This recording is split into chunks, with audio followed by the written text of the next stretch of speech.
Hi there, my name is Kendrick, and today I have an awesome panel of interview for everyone that has demon introvert thinking. I've interviewed everyone here in the past, and I'm gonna get them to introduce themselves. So I'm gonna start this off actually with Samuel because he's our SF guy here. So Samuel, go ahead, man. How you doing, everyone? I'm Samuel, ESTP jumper, masculine sensory, feminine DE, SEFE, play, consume, blast, sleep. All right, and then let's go with our second SF. Let's go with Rob. Did he freeze? He's frozen. He froze, I think. Okay, let's go with Karin. So Karin, please introduce yourself. Hi, I'm Karin. I'm double feminine, NIFE, blast, sleep, consume, play, INFJ version. All right, awesome. You're the same type as Frank James. Yes. Yeah.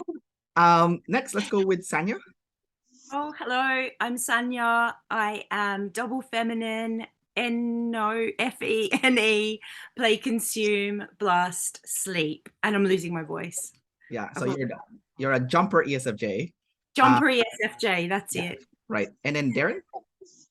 And I'm a jumper ENTP, double feminine, NEFE, play, consume, blast, sleep. And then last but not last, we got Rob. So Rob, can you please introduce yourself? Hey, I'm a jumper ENFJ, double feminine, FESE, play, consume, sleep, blast. All right, cool. So nice having you guys again. You know, like I said, I've interviewed you guys in the past. Always had great time talking to you guys. I want to start this off by actually going deep right away. I know, we should probably do some FE small talk, but we're all info. A lot of us are info dominant here, except for Rob. So, not trying to call Rob out or anything, but like, I'll just double feminine along. yeah, exactly. So I'd like you guys to share your experiences having Demon TI and kind of like the struggles that you've had with it, like some of the obstacles that you face and you're trying to overcome and how you're trying to grow yourself with a TI. Obviously, you guys have different animal stack, because some of you are in different quadras. So who wants to volunteer first and kind of share their TI? I know that's a big question to ask, but I'm kind of leaning towards Samuel. So All right. I've seen Sam actually working on his TI a lot. Like when I look at his like Facebook feed, I'm like, oh God, this guy's like really trying to work on it. So Sam, go ahead, man. Can you share your experience with TI? Okay, so I think essentially it just feels like a intellectual inadequacy at times. So there'll be certain situations where if I don't understand what's going on from like the NI point of view, then I feel like I'm stupid from the TI point of view, because it's almost like I feel insecure in the intellectual compartment of life. And then also, if I do have a sense of I have an idea that I think I'm right about something, and then I'm actually just having a Discord conversation with someone, I get very, very stubborn about it, which I kind of don't like in the sense, because I start to feel like I want to argue the point that I am right. But then I think to myself, do you really need to die on it? Because of the FE comes in at the same time. However, because the F is feminine and that's essentially my God, that gets to have its way for the vibe. But then I feel like an idiot, so to speak, like I've disrespected myself on the NT side. The pro side, sorry. Oh, okay.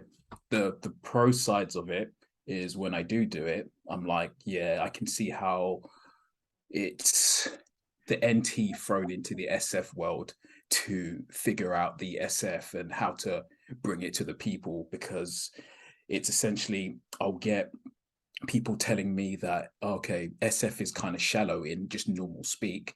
And I'm like, no, actually think about the value of the SF, and then I'll NT it to them, and then they see it. So that's one benefit side that I see of it. And there you go. All right, sweet man. Appreciate you sharing the TI there. That's not easy. I want to go with Darren next. So I'm going in a specific order here. So Samuel, you're the ESTP, and Darren, you're the ENTP. So you guys have TI second. So technically it's pretty high up, even though it's a demon. So Darren, our ENTP, go ahead. Please share your experience with demon TI. I think when I was, especially when I was younger, my initial I love like puzzling things and looking at things. It was all in my interior world, but I would always say yes, yes, yes to anything that happened externally. And later on, I had to start using my TI to do critical thinking, to say, hey, you know what? Don't say yes to everything. Don't just go along with everybody, or, so usually comes up with anger. So when I get really angry, and that's not, I'm like, okay, you know what? And then I have to look at the facts and do critical thinking, um, setting boundaries and priorities. That's where my TI really comes in, because it really starts thinking, this is what's really happening. This is, especially on a job or something, what's really being, my sense of logic comes in. What's really being accomplished here? What's being done? Let's look at the real facts and see what it is.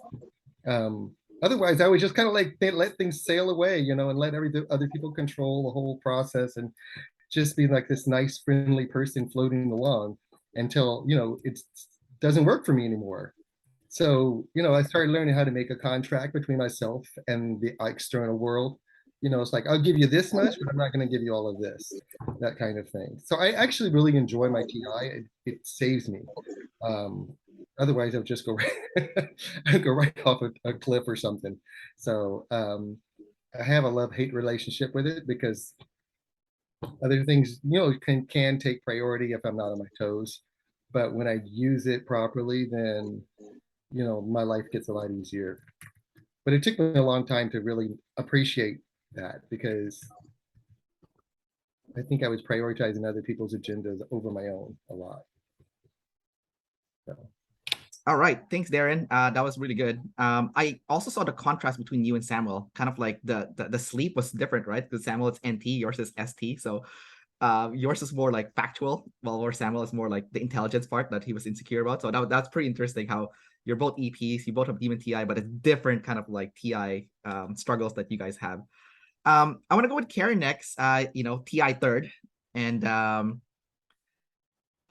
double activated play last. So you're kind of you're very different from everyone else here, because you're the only one that's like an IJ, an OI essentially. Yeah. But when I interviewed Frank James, he said he was still very insecure about his TI. So I'm kind of interested to hear what you have to say about your own personal experience with your TI, even though it's double activated. Yeah, please go ahead, Karin, and share your experience with that. Right. Well, I do relate to that. So it's, I'm 41 now, so I'm I think that my TI it's grown over the years, and I feel a lot more confidence in it now than I used to. But I'm finding that each time I challenge myself and I stretch out into a new realm, then I'm bumping up against those insecurities again. So they're still there, but my competency is growing as time goes on. So and because my competency is growing, I push through those insecurities more easily, knowing I have a track record of being like rising to my challenges and being competent to meet them. So that's helped a lot. I do find that more recently I'm bringing out my honest thoughts and putting them out into the world. Well, in the last few years, I've been doing this a lot more, of just trying to bring more reconciliation with my sleep to the external world. And so I do feel insecurities doing that, because I know it's wrecking the vibe sometimes, or it could threaten relationships. And that's something that I found I need to push through, because the other side of it is, if I don't do that, then in particular with relationships, they will start to, as two gentlemen before me were saying, that there can be a going along and then having a bit of a blow up, because it doesn't work for you any longer. So then to bring my TI in earlier on, it helps to smooth out those relationships, because it's more of my honest self showing up to those relationships. So I'll just stop there. I'm sure I could go on for a long time. No, it's good. I love hearing your very sleep double activated there, Karin. I just had a thought while you were speaking about your experience with your TI. I think it's awesome that you said that, you know, you bring it into a relationship right off the bat instead of like having a blow up where you slap people in the face with that TI, you know, like but I'm also curious though. I just realized that everyone here in the panel except for you, Karin, your sleep does not touch any triggering functions.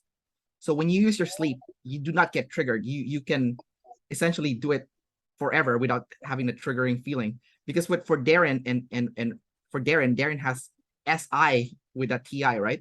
So it's touching like the SI, which is triggering. For Sam, it's NI, right? And then for Rob, TI, and then Sanya, TI, right? So I just want to add this like one additional question before I pass it on to Rob next. Do you feel like you can do the sleep thing all day, even though you are lead boss and you have like an extroverted animal to start with, you know?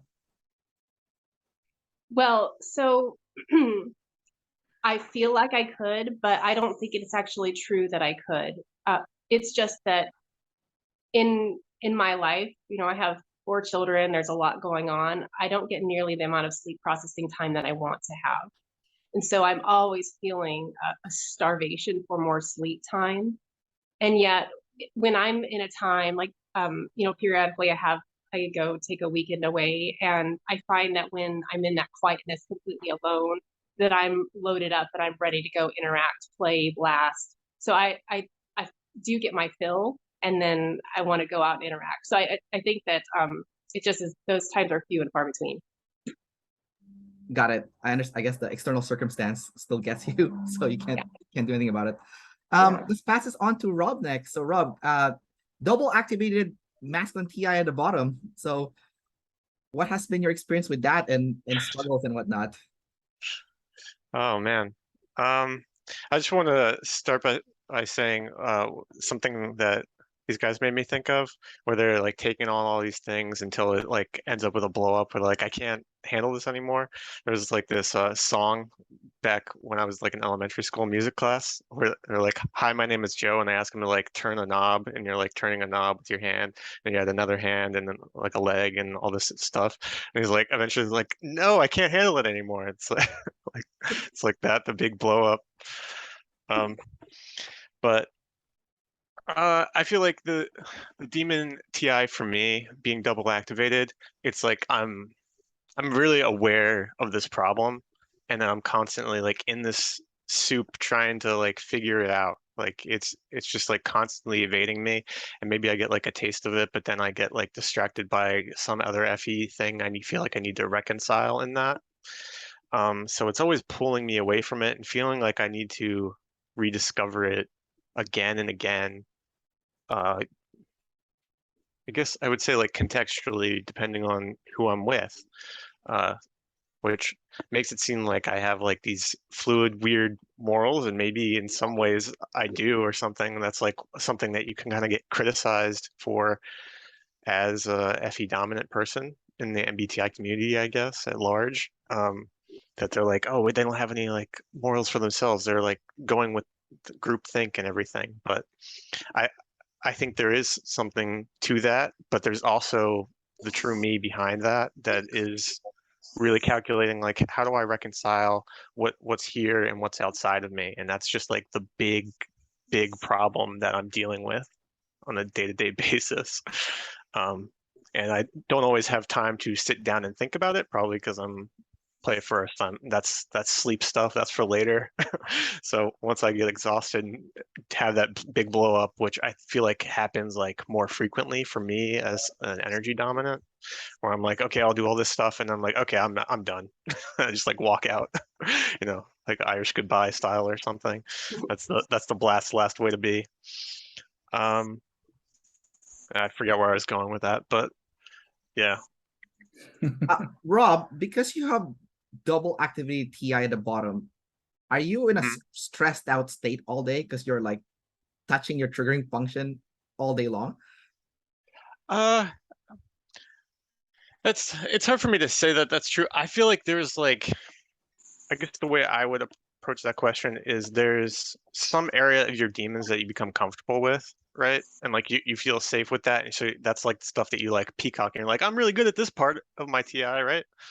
So like at my job, that's kind of where I have like my stuff that I really know how to do well, and I get like rewarded for performing well doing developer type stuff, right? So it's like I know how to do this stuff, but then there's occasionally something else that comes in that's like, oh, I have to learn this thing now, and I'm not as sure of myself there, so it's kind of potentially embarrassing or something, right?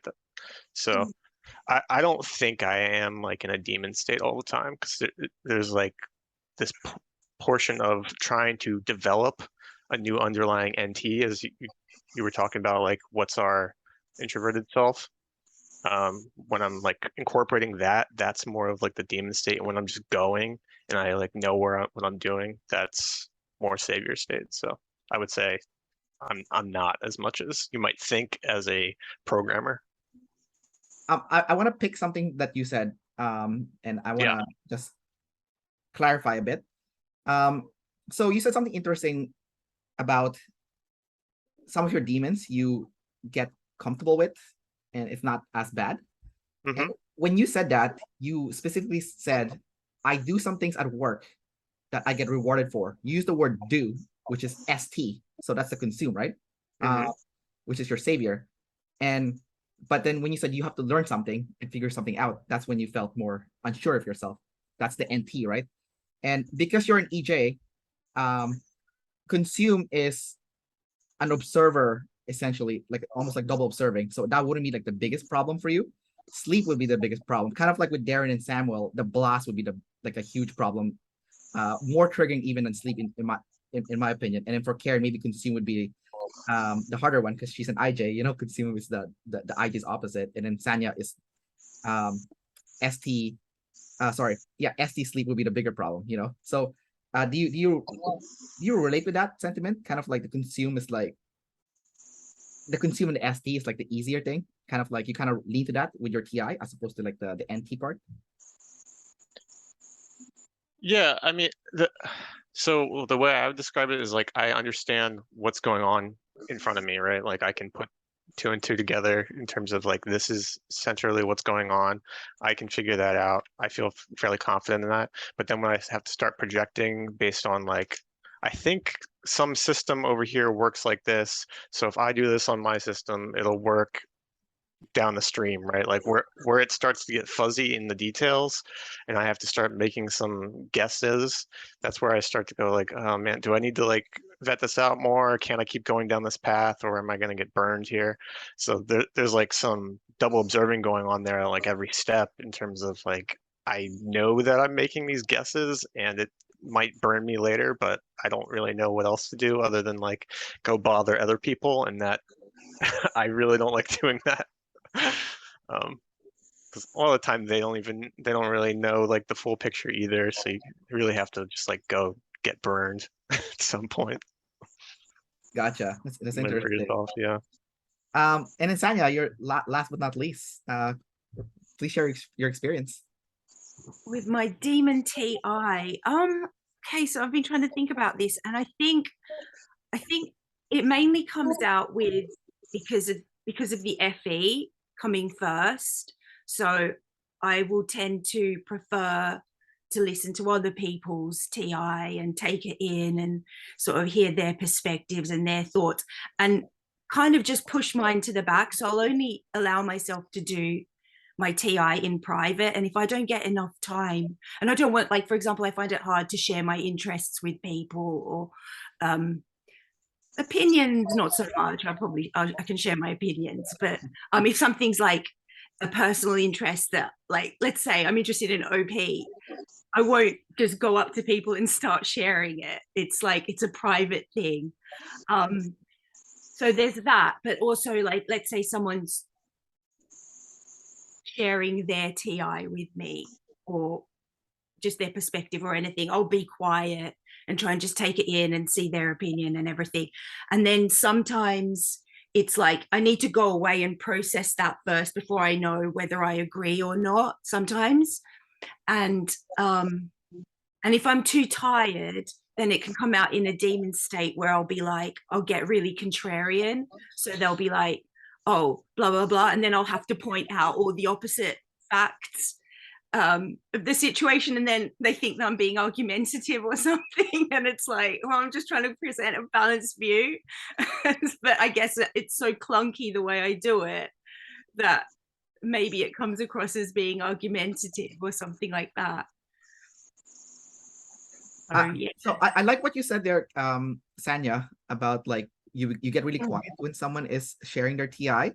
I almost feel like it's almost like kind of like with the FI people where they're holding space when someone's sharing their feelings. So, but for you, you're kind of holding space when someone is like sharing their TI. That's kind of interesting, you know? Yeah, but I love hearing it. I love, you know, also maybe it's a factor of being info dominant.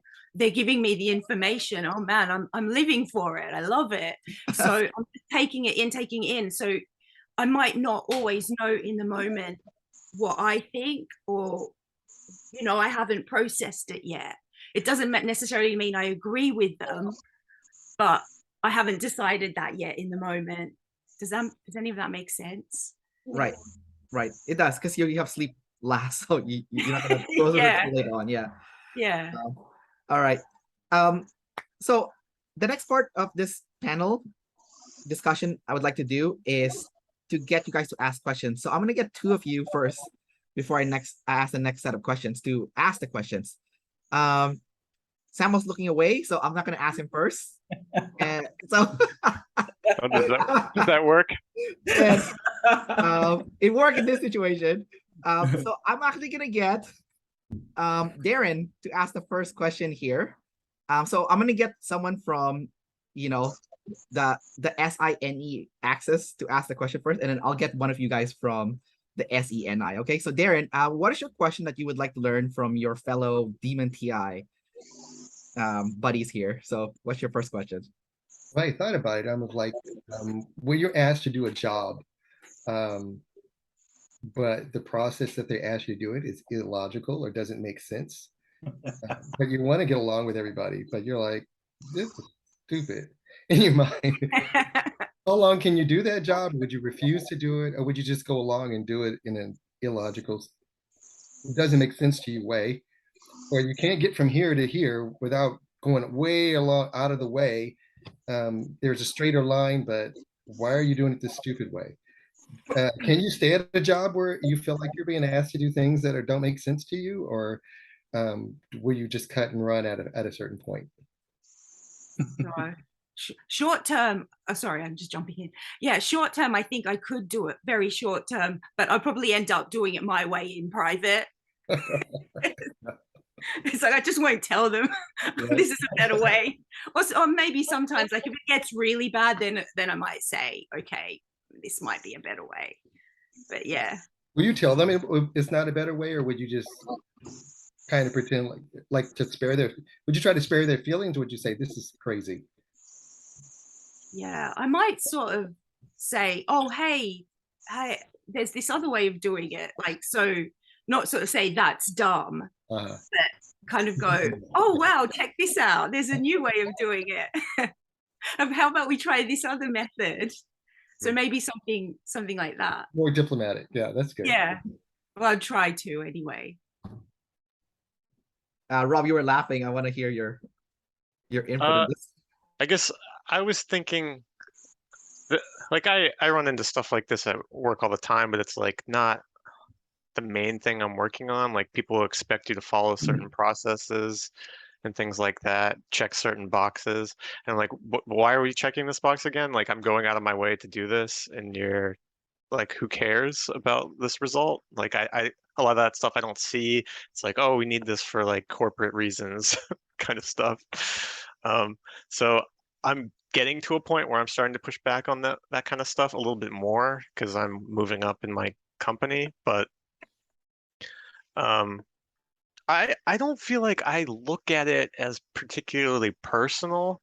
Like, it's often like the person I'm talking to isn't the one that came up with this. They were told to do it by somebody else. So it's like everyone's just kind of like passing the torch down, and then I eventually get it, and I'm the one that actually has to do it. And so I'm like, you guys don't realize like how annoying this is for us, or like people want to know about those kinds of processes. At least that's how I think.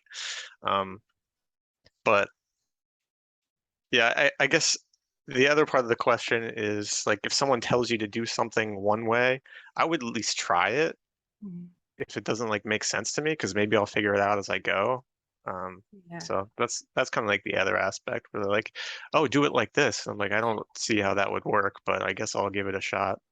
Um, I so, think because your ST, the doing is consume, so you would at least, consume and try it first. Well, for Darren and Sanya, it's like sleep, right? So it's like there's this way and this is the best way, where you're like, okay, maybe I'll use my yeah, SE, try it yeah, out. and they also have N. I feel like I can't necessarily see how it's gonna play out if I do it that way. So sometimes I'm just like, I just gotta go and give it a shot.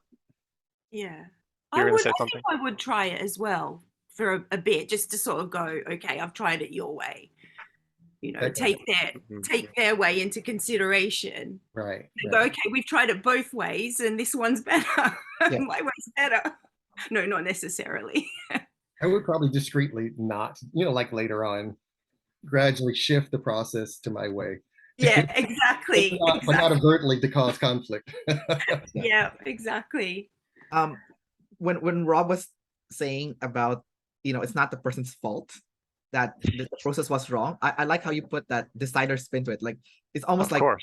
who's the real idiot here? Obviously it's not this guy because he's just working here. Like who's the, you're looking for like a person, who's to become the villain, essentially in this story. I'll double observe and say like, like the systems are in place. People have limited amounts of time. It's like they're just trying to get the job done so they can move on to their other job that they think is more important. And then, yeah. Yeah. All right, Sam, what's your take on this? Basically when he said the whole thing about the people side, I've had similar situations when I'm working and I'm like, this system doesn't work. This is retarded. Like, what are you thinking? How are you doing this? Let's try and do it this way. Because I work in a personal training sort of environment, so there's things about gym etiquette and maintenance and such. And then I start arguing on the case, like, if you refine this process, this is going to work long term. Because one, human beings get lazy. You can't expect them to want to do everything perfect all the time. So if you can get the minimal done, people are going to feel in a better vibe, and it's going to be better for the gym. So that's how I kind of look at it all the time.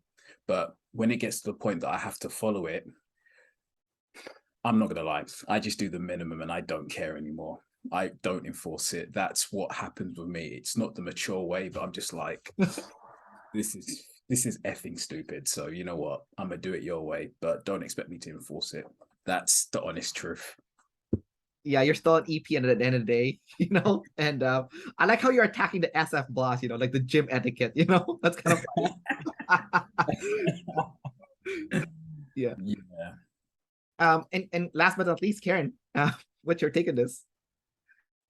Ooh, well, so I was thinking it probably depends on the context, because if I'm in a in some work environment, then I'm probably going to go along with it, and I'll likely go along with it until I feel it out for myself, and then I will probably start to raise the issue of, I was thinking of doing it this way, and putting that out there to see how receptive. I'm guessing this is coming from a boss or some sort of oversight. How receptive they are to me changing it and doing my own way. And I do relate to the idea of just doing it my own way when I'm on my own. As long as I feel like it's still in integrity with what the point is, then I probably I would figure out to do it my own way and feel like I'm still getting the job done, and then call it fine. But when it's in one of my areas that is more my area of competency, and if I'm getting commentary on how I should be doing it differently, I'm usually the one that is going the long way around to get a job done. And I do that primarily because I'm trying to, I front load my work. I try to save my future self from having to do work. And so I will front load the effort. So I will do the hard work on the front side so that I don't have to do it again. And that can be triggering, especially for energy DOMs, to watch me do that, because it's like you are wasting so much energy right now doing all these little steps, but I'm trying to save that future self from having to touch it again. So, so yeah, I think that's where I'll be a lot more, my double masculine sleep will be a lot more digging my heels in about the way that I want to do it. But that's when I feel like I have some authority in the situation. I like that. Like, the double masculine anti-sleep, like you had so much confidence when you were talking about that. Like, and I like how the NI is still the God King, you could say, because like you're like, I'll do the job, even if it's like maybe, like you'll do it your way, but as long as you're still respecting the end goal, which is like the NI, right? Like the North Star, So I thought that was like a nice little spin to it. Bless you. And all right, guys. So I'm gonna get someone from the SENI access to ask the next question next. I'm gonna pass this on to Karin. So because Karin is play last, so I'm buying her time to like charge up her play for later on. Yeah, I'm gonna front load it. So Karin, what question do you have in regards to this subject to your fellow Demon TIs? Yeah. Well, so in a way, this can piggyback on the last question, but I think it can also expand on it. And that is, what is your relationship with being told that you should do something or you shouldn't do something, or you should have not done something or you should have done something in the past? What's your relationship with having that kind of commentary? In a job setting, right? Well, I'll expand it to just in life in general, the way that the way you carry yourself through life. Okay, that gives me a bit more leeway. So in my head, I kind of don't like those words because I think there are no shoulds, there are only ideals, because the ideals are based on the trajectory that you want to go with. So like when someone says you open the door for someone, you should open the door for someone. It's because you have the ideal that you want to be a nice person. And when you have an ideal, they are then categorized of certain actions. I'm gonna use the stuff that's easy for me to explain to you. If you want to lose weight, you should eat less food than what your body needs. But in the universal grand scheme of it, there's no should. So to me, it's like when someone says should to me, I'm like, have you thought about that? Because if you're stamping on the ground with that at me, I think you kind of need to kind of chill out. However, in context, I can see where people are coming from. So I guess I just kind of double decide and go with it, if that makes sense. Mm-hmm.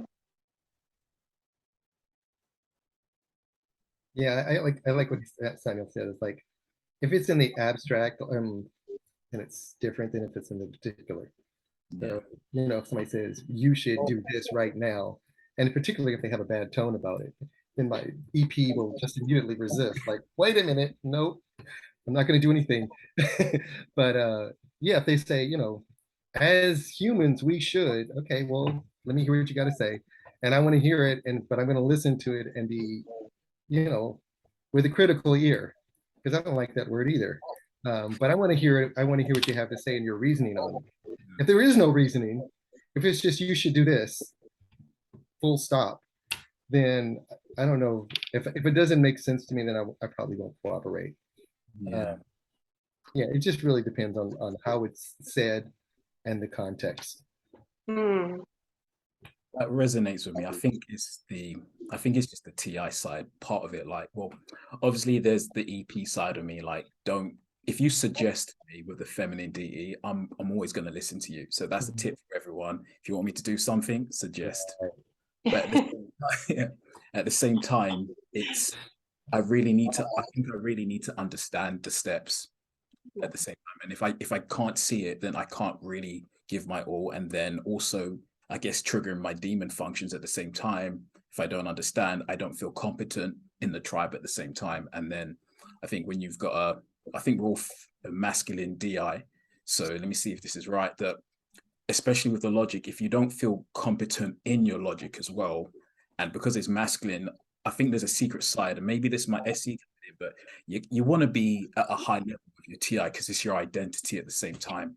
So if you're made to look incompetent, it's not an area that you want to go in, though it can happen. I like how, Karin, you're the IJ here, and then your question triggered the two EPs in the group. Was like, Well, it triggered me so much I didn't talk. yeah, That triggered me too. yeah. You guys stunned. But oh yeah, Rob. So what's your take on this? You're like a part EP. So Well, I was thinking I was glad the EPs were here to bury the load there for a little bit while I like recovered. Because I don't know, the should thing for me is it's tough because it's kind of like hitting on your demons in terms of like someone's telling me there's like a right or a wrong way to do something, and I'm like, oh, I hadn't like thought about that for that. I thought it was like didn't matter how I was doing that, you know? Like it's kind of like I siphon off certain parts and I'm not like thinking deeply about those. And now someone's suddenly telling me it mattered, and I'm like I wasn't aware of that, and need to kind of like reevaluate for myself because I just hadn't really thought about it, you know? Like you should be putting something over here versus over there, and it's like, oh, I hadn't considered that at all. Like it's and yeah, that's the kind of stuff that can really throw me off because it just like makes me rethink like all these blocks that I've built in a way. So like what else am I overlooking, you know? That kind of thing. So that can be really scary if you're like building on something that you thought was fine and then someone tells you it's not.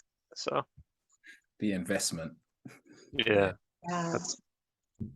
Isn't there a phrase for that? The cost sunk fallacy. I think that's what hits the DI side a lot with T, because you've put a lot of, well, even if you're good at it or not, you've put in energy, and then because now this one segment is wrong, you've got to now look at the whole tower and rejig it. That's a lot of work. Mm-hmm. I think it's just people respecting your DI, because you do put a lot of thought and energy into what you're doing. And you don't want people just come by and be like, nope, do it this way because I said so. You know, that makes me furious. like a double masculine ESTJ trying to like tell you what to do, you know? Yeah. Sanya, you got any final points here before we move on to the next part? Oh yeah, I mean, I relate with what Darren said about if it's a general abstract should, then I'll be more willing to think about it in a kind of non-triggered way. But if it's someone like, let's say they haven't taken the time to sort of know your individual situation and they're just like, you should do this. I think it's just natural to just have your defenses go up straight away. But it depends on people's tone and the situation and stuff like that. But yeah, straight away, it's like, you should do this. Oh, defenses, no, I'm not going to do that. Or like, you know, yeah. But yeah, definitely. If it's like an abstract, we should all be kind to each other, or we should, you know, I don't know, be better to the planet, then it's like, oh yeah, I understand that. Fair enough. Yeah. I think it has a lot to do with how much respect or how do I feel about the person saying it too, right? Yes. Because if you really respect that person's opinion, and you know that they've always been clear-headed and they really do a good job, I'm going to be more inclined to listen to them. But if it's just some guy off the street, I don't know who they are. Yeah. You know. And they don't know your actual they don't know me. situation. And I don't know them. I don't know what they're, but if they're like the expert, at what they're doing, and they say it, I'm going to just go, okay, yeah, sure. Let's do it that way. I figure they thought it out and they know more than I do. So. Mm-hmm. All right.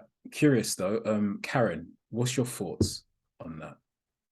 Yeah, well, so even though I'm the IJ triggering you all, I really have a hard time with this as well. And I think it's a TI thing. I think that's why. It's because, I would say earlier in life, I would roll with being told what I should do so much more. But it feels like a very long season in between phase where I started to become responsible for my TI and responsible for knowing why I'm doing what I'm doing, whether it's in line with who I want to be as a person. And then, but it's a slow process. And maybe that's because I'm sleep high. I don't really know, but it's a slow process to really figure out what is right for me. And so in this in-between phase, while I'm still growing and building that TI for myself, if I have commentary that comes in that says I should or I should not, or I should have or I should not have, and it's not something I've built already in understanding, then it does trip me up, because I might be in that process. I have to go and build it for myself, and I might be in that process for a long time. And where it can trip me up is especially if I have like the outside world waiting on me, reconciling it or not, then there's tension put in those relationships. If I'm not ready to adopt what is being told to me that I should or shouldn't do, then there's tension put there. So it's a big challenge for me. And I know that, I mean, I trust that TI saviors, that they have been doing this for quite a while, so they know what bucket to put things in when they get feedback from the outside world. And it just takes, I think with Demon TI, it takes a while to figure out what bucket to put that in, you know? Yeah. So, and I find that it's interesting because with TE users, so I'm curious what you think about this, Kendrick, but my perception is with TE users, it's open season commentary on what other people should do. So, and I'm not sure if TE users understand how that hits a TI user, because it's because of how seriously we take that kind of commentary. Oh my goodness. And you know, the need to reconcile. It's not just it's something we easily brush off. Yeah, it's definitely open season. Especially because I know OPS, so sometimes like with my friends who has TI, I know they would get triggered with it, so I would purposely use it, you know, just to be a jerk, you know. Especially like, let's say I don't do this to everybody, by the way. I specifically do it to my lead TI friends, like the ISTP and INTP. Like those are the guys that I want to knock them down several notches because they're friends. They're high horse. Yeah, you know, hey, you know, you're good friends with someone, we can hit them as hard as possible, and you know you're still friends. So I mean, they do the same thing to me, right? So they use their FE to hit my FI. So you know, it's just like a trading jabs, right? So you know, so like my ISTP friend, for example, he looks exactly like one of the people I interviewed, and then like I hit him hard with a T all the time, and he gets so upset, you know, like I'm telling him, you're not the God King, you know, you're nobody, you know, like all this stuff, you know. but when I'm going to work, I'm very aware of it. Like I'm mindful of like, okay, you know, so I do it differently from like from a personal life versus like professional life. So I'm like Samuel. I work in the fitness industry, but I have a second job now because I'm kind of like I'm transitioning out of fitness. So I'm still teaching. What's that? I have. Yeah, I'm only gonna stay to teach spin, but I'm not gonna do like personal training anymore and stuff. But my reasons is more like an EP reasons, like the organization that is like maintaining the personal training like body. They made some changes that I don't like, so I'm gonna skip out. So I'm working as a recruiter now, for like my new job. Everyone's an observer, so it's got really easy to work. Like no one has people problems. Everyone's like, you know, my boss is freaking about the printer. You know, he's screaming at the printer. He's like an IJ, like an INFJ. You know, like, so it's kind of funny. But like, I'm mindful of them. So from like a T perspective, I'm like, okay, you know, my boss is TI, so I'm not gonna tell him his idea is stupid. And I know he's like an INFJ, so NT sleep, right? So I'm like, okay, if he wants to figure out how to fix my laptop, go ahead and figure it out. I know this is important to you with your NT sleep, so go ahead. I'm not gonna say anything. I'll just leave it alone, you know. I mean, there might be other solutions that I think might work better, but hey, you know what? He has the NT sleep here. It's personal to him, you know. Let him do it, and then I'll thank him after, you know. I'm like, hey, thanks a lot, you know, because like, you know, for someone with NT sleep, that's how do you want to get recognized, right? Like you're so good at figuring things out, you know, figuring out how to solve the problem.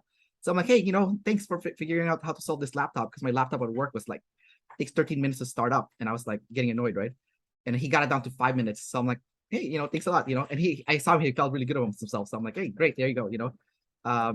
You know, so yeah, so it depends on the context. But in personal life, oh man, I'm gonna hit the TIs. I'm doing it on purpose too, you know. I like what you said though, because like when you get people to do things that they're good at, but also that they want validation on, Yeah. I think that's a great way of, getting people to cooperate with you and smile and actually do what you want them to do without having to like, force them or, tell them they should. Yeah, I noticed it when I went to work. It's like, so my office, there's 5 of us. There's one ISTJ, my boss is an INFJ, and then the CEO is an ENTP. Looks like Jeff Bezos actually. And then our accountant is an ESTP. I don't know why there's so many ESTP accountants. Like it's like a weird, I don't know. Like I know Ian is an accountant, right? But like Yeah. yeah, so I remember I went to my accountant, the coworker, she's an ESTP, and I tried to like point out something off about like how she did the stuff, and she got so pissed off, and I'm like, ooh, TI, this person's TI, need to like damage control ASAP, you know. I'm like, hey, I'm not trying to, say that what you did is wrong. I'm just wondering, just trying to get some answers, info dominant, And then when I did that, I'm like, and then she chilled out and she gave me the answers, like I'm not questioning how you did your work or like I'm trying to tiptoe around it, You'd be like the horse whisperer for people. You're just like the mastermind for everybody in that Yeah. place. Yeah. Yeah. Kendrick, I got a question if I can Yeah. ask it at the time. Is that okay? Yeah, go for it, man. Sweet. So, because all you guys are feminine DE and FE, so my question is like subjectively in my head, I've always felt like emotions are logical, and the only reason I'm saying that is because, how do I explain it? Basically, if you understand where the emotions come in, you understand what pattern and how it functions. Therefore, you can kind of work out how to interact with someone. So therefore, in my head, it always looked like, yeah, the only reason people say emotions are random is because you don't know where they're coming from. If you understood how the system worked, then you understand that every emotion has its necessary biological cause in the body. But I also feel like that's because I have feminine FE and a masculine TI, I kind of in my head that, let's say some God figures like, okay, SE is going to be in charge and then FE, but for some reason the FE is like this, and this has got nothing to do with the modalities being weak or that, but the feminine function is like, the TI is like, why have I got to bow down to this weak function when I'm like the God King? But okay, now I have to listen to you. So because the FE is the one that gets to navigate, the TI is using this logic to understand the emotions. And that's why I asked the question, does it feel like emotions are logical, or there is a rational course of how they work? Does it feel like that for you guys? Yeah. I think you've really hit the nail on the head. Definitely. I'm always trying to figure out if my emotions or other people's emotions and where they came from and why they happened in that way. Yeah, that's such a good point.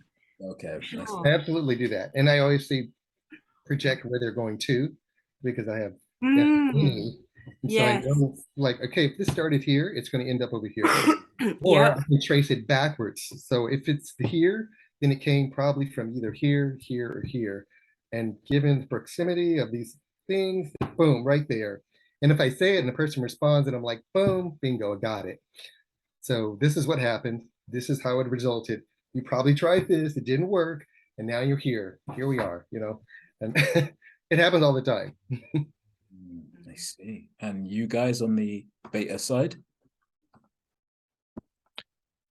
I mean, I think I understand what you're saying here, where there's something that's causing the underlying pain that's sort of being then expressed as an emotional outburst or something like that, right?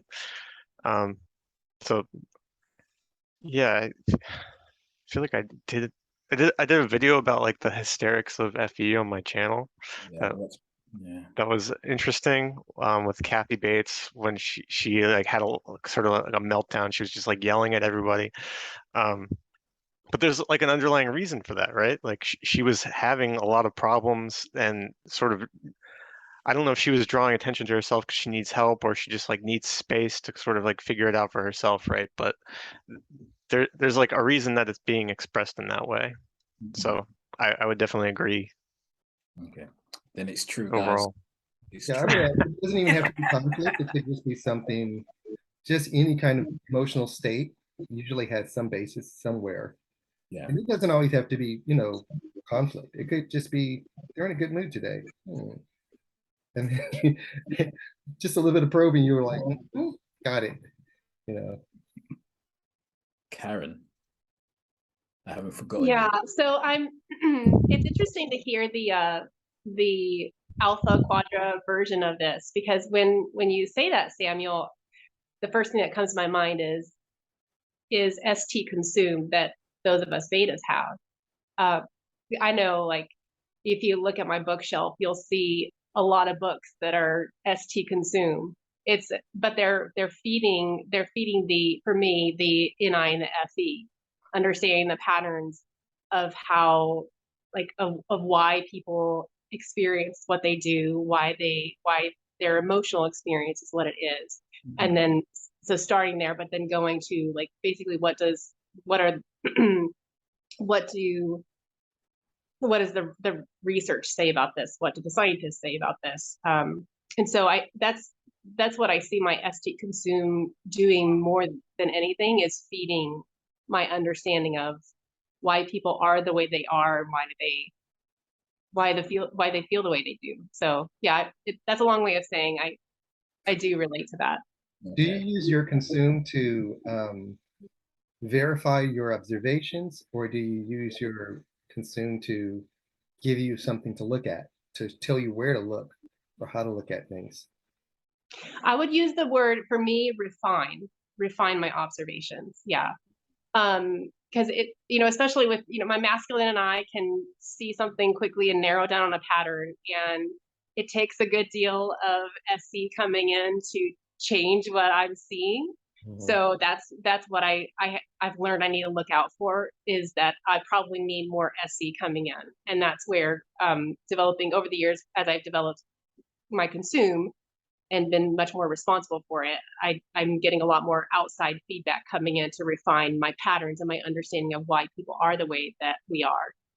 So yeah, so refinement is probably, and that to me is that's the way my NT sleep is working. It's always the SEFE comes in and feeds the NT sleep for me. When you learn something new, do you immediately abstract it to, like, encompass large groups of people? Like, if this is true for this person, then it's probably true for this swatch of humanity or everybody? Or do you just say, oh, this is only this individual? No, what I'll do, especially if it's an aberration, then I'll pay attention to it and be like, oh, that's interesting. And then I'll wonder, why is that? What's the context to that? Why it would be this, why there's this outlier compared to all the other data that I've taken in up to this point. So it just ends up being a new puzzle for me. I think that it's similar for me in that sense, but probably in the opposite direction. Because whenever I learn something new, then I'm like, oh, that's a game changer. But then if that's true, then it must be true for a lot of people. Then I start gathering, like, okay, so this whole section over here probably falls into that category. And is that a quick process for you, or is that slow? Sometimes it happens in seconds. Sometimes it happens over a period of time, years. It depends on what it is. I wonder if that's your lead NE coming in there, because that would not be a quick process for me at all. So you're looking at this big swatch of information, and you can see that there are some things that are, it's kind of floating around. And then when you hit certain information, it locks in and like, oh, okay, that's that. That's why that's that, and not this, So it just kind of locks things in, or helps you to put words to the things you're seeing. So, like, even like a lot of the personality stuff, I had the concept in my head. I didn't have any words or like any structure for it. And when I saw it, then immediately, bam, there's a structure here. It may not be true, but at least I'm going to use it for now. And then later on, I'll refine that structure as time goes on. And like we added more onto the structure of, MBTI or something like that. It just says, oh, okay. So now I'm starting. That's interesting, Darren, because what I'm hearing is your play consume saviors are taking in a whole lot of information, and your sleep last has not like That's not the been kind of, and so that maybe that's it why just takes a long time to process. why it feels immediate is because you've been taking in a lot of information, and then when you go to your sleep, then it moves quickly. Whereas for me, probably because as soon as I get that outlier, I'm taking it to puzzle why, and so I'm doing that pretty like one at a time. So it's slow, but it's more constant, I would say. Yeah, it's probably like filling up a jug with water or something, and then it hits a point where it overflows. It's like, okay, you're full. I've always felt like FE is kind of diabolical because I know you guys have the TI underneath, so everything is like manufactured or like, you know, or thought out when you're like talking to people. I feel like with my TI friends, like unless like with TI people, is like you have to really get to know them, like, you know, for a long time before like, you know, before the TI and the FE mix together, and then now that this is like the real person, you know, because otherwise if you just meet someone with like FE, then I don't know what I'm getting, you know. I promise I'm not thought out. That's one thing I'm not. Okay, well, maybe not Rob, but like, you know, yeah. I've always felt like that with the TE guys. When I notice someone who goes straight into the doing stuff, and it seems like that, and then they begin to start showing the FI, I'm like, you're giving me some feeling now. Happy days. I never, every logical person that starts off with logic, I know that underneath it is this brewing cauldron of emotion that they either have addressed or have not addressed. And it's actually making the decisions for them. And they're just using the logic to justify why they are doing what they're doing. Because some of the things wouldn't make any sense. If you take emotion out of it, the doing makes no sense. No, you're 100% right there. I hate that. Like, you know, especially when I learned about OPS, is like how like the demon feelers use the TE to like get things done, and they get upset when the TE is not getting done. But then when you really think about it from like a deep level, getting along with people is the most important thing. Why would you get upset at someone doing something like, let's say, incorrectly, when the relationship should come first? You know, it's like, you know, so that's I think that's where like the FE comes in. You know, unless obviously it's like, you know, you're like in a high stakes business, and the work. Getting upset itself is an emotion. Sorry, I said getting upset by itself is an emotion. Right. And so what's causing that emotion? You know, it's like, why would it's just information? It's just things moving around, you know, effectively, you know, soullessly. But when you put emotions into it, then there's a desire for something to happen, and there's a reason behind that desire. So, you know, there's all these things going on that they're just not, you know, they're not accepting, or they're not voicing, and that's at the heart of it all. Right. No, that's a very good point. So later on this week, I'm gonna do an interview with the FI. So I'll talk to them about like that kind of stuff, because that's a good point that you guys bring up when it comes to that stuff. But before I get Sanya and Rob to ask the next question, I want to ask you guys this next set of questions, okay? Because this is a good tie-in now, actually. So I did talk to you guys about this before we started the interview. So I want to bring it back again, because obviously for people watching. So I want to talk about ST consume and NT sleep, as well as NT consume and ST sleep, okay? So the way I see it is your consume function, or your consume animal, sorry, is your external projection to the tribe. It is part of your identity, but it's not the identity. You know, your sleep animal is your identity, but your consume is also your identity. But it's almost like a facade. Like the way I think about it, it's like, you know, like if your consume is ST, then you have like the external self-awareness, or self. It's almost like branding, like how people see you. You're like, oh, you're the competent person, you know, because you're doing the ST in a savior state, right? So people see you as competent, but then because you're not revealing to the world, so I'm talking about the ESTP, INFJ, and ENFJ here, but you're not revealing to the world all the stuff that you figured out with your NT, because obviously when you reveal that NT to the world, that's very personal. That hurts if someone were to, you know, like especially with some jerk TE, like say, no, that's stupid, that you wasted your time, you know, like that kind of stuff would be like hurtful, right? So but that's your true self. So truthfully, what you really need to do is actually share that. Like if you want people to get to know the real you, and if you want people to respect you for you, essentially, then that's what needs to happen. And then for the other side, you know, for Darren and Sanya, like, you know, the ENTP and ESFJ, you know, you guys have anti-consume. So people might think, okay, yeah, you know, these guys are good at figuring things out.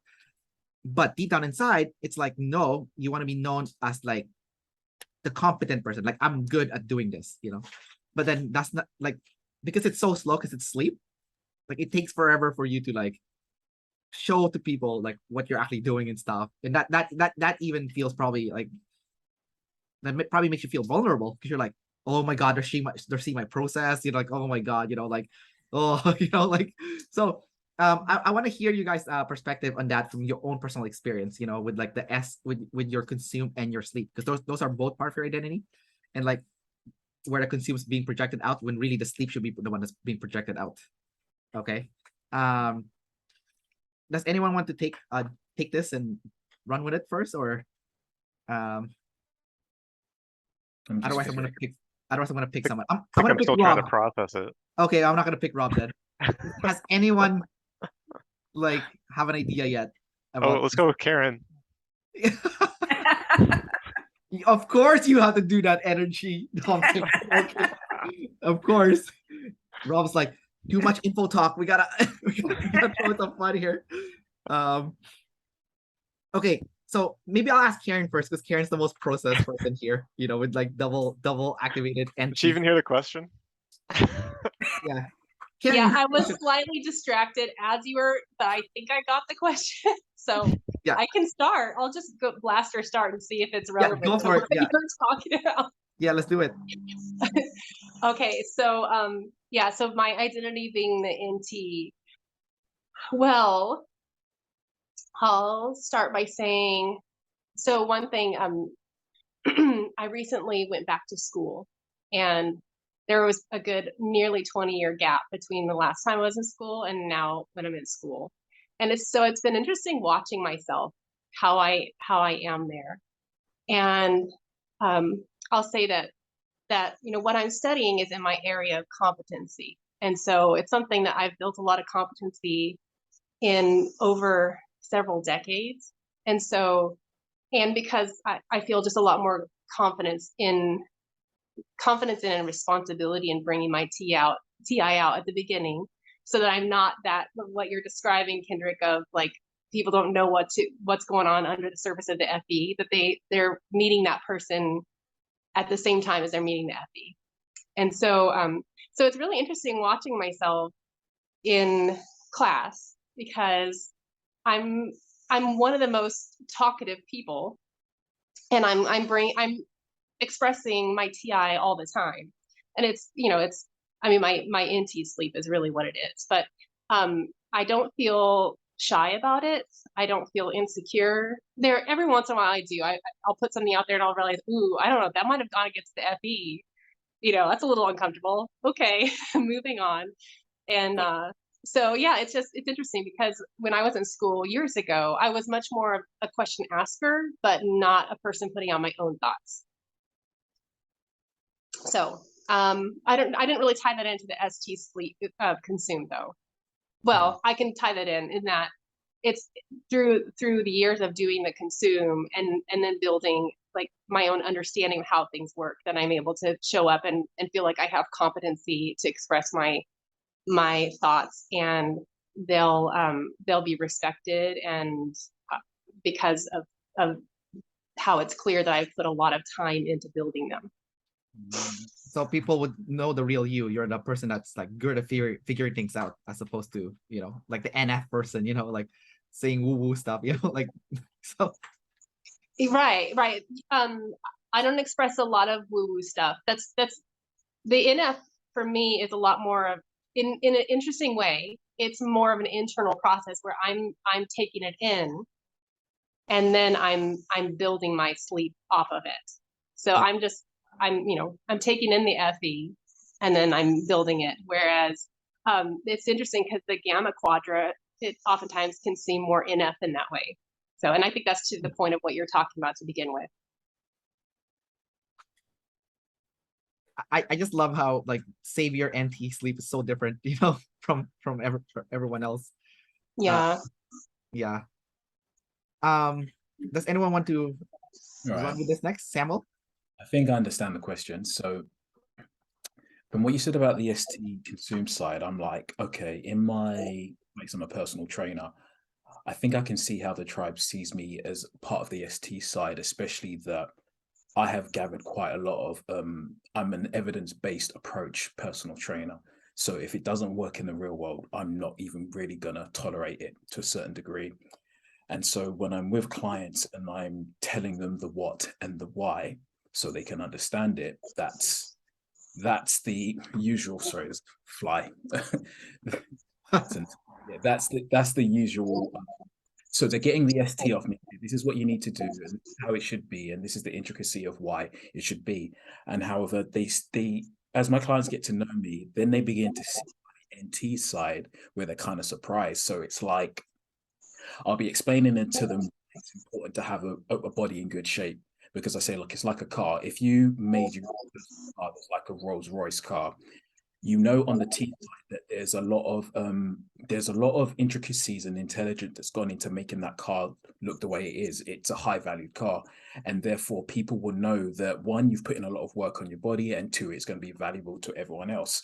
However, the fact that it is that intricate and that valuable, people not only respect the value side, but they know how much work has been put into it. And then when you bring that to your body, then begin to understand about why it is good to have a good body. Because one, it's going to make you feel confident. You're going to step into a workplace, people are going to respond to you in the right way. So it would make sense to do that for yourself.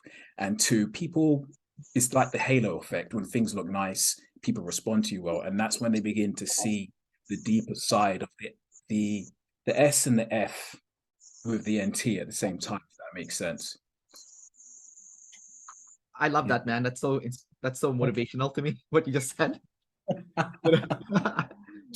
It's good. I like what he said, because that's what like the NT consume will gather, a tremendous amount of information. But like I don't know, like myself, I don't like gathering information on how to do this, how to do that, how to do this, how to do that, how to build this, how to build that. I mean, if I have a question, I immediately jump on YouTube. Okay, how do I build a porch, right? Recently, I had to redo the porch at my house, and I had to look up all the details and figure it out. And then, oh, I need some flooring for this room. So where did you get it? What kind of wood do you need? How did it have to be put in? And I had to go through all of these in my brain. I'm constantly doing, but when it finally hits the external world, I realize how much I've consumed and how little I've actually done, because I've sat around thinking about it for decades before it actually takes place. So I think the doing part is my version of sleep. It's not sitting around thinking, it's actually getting up, doing the physical process, putting things in order. And it's boring. Initially, it's boring, but when I start to see the results, it gets super exciting. And then I feel very accomplished when it's all done, if I did a good job. And I never like to do, halfway. I want it to look like as if, an ISTJ or an ESTJ did it. Perfect, and clean or whatever, or solidly done. But it's never like that, because I'm never I never get to that point of getting that perfect look. But the closer I get to it, the happier I am.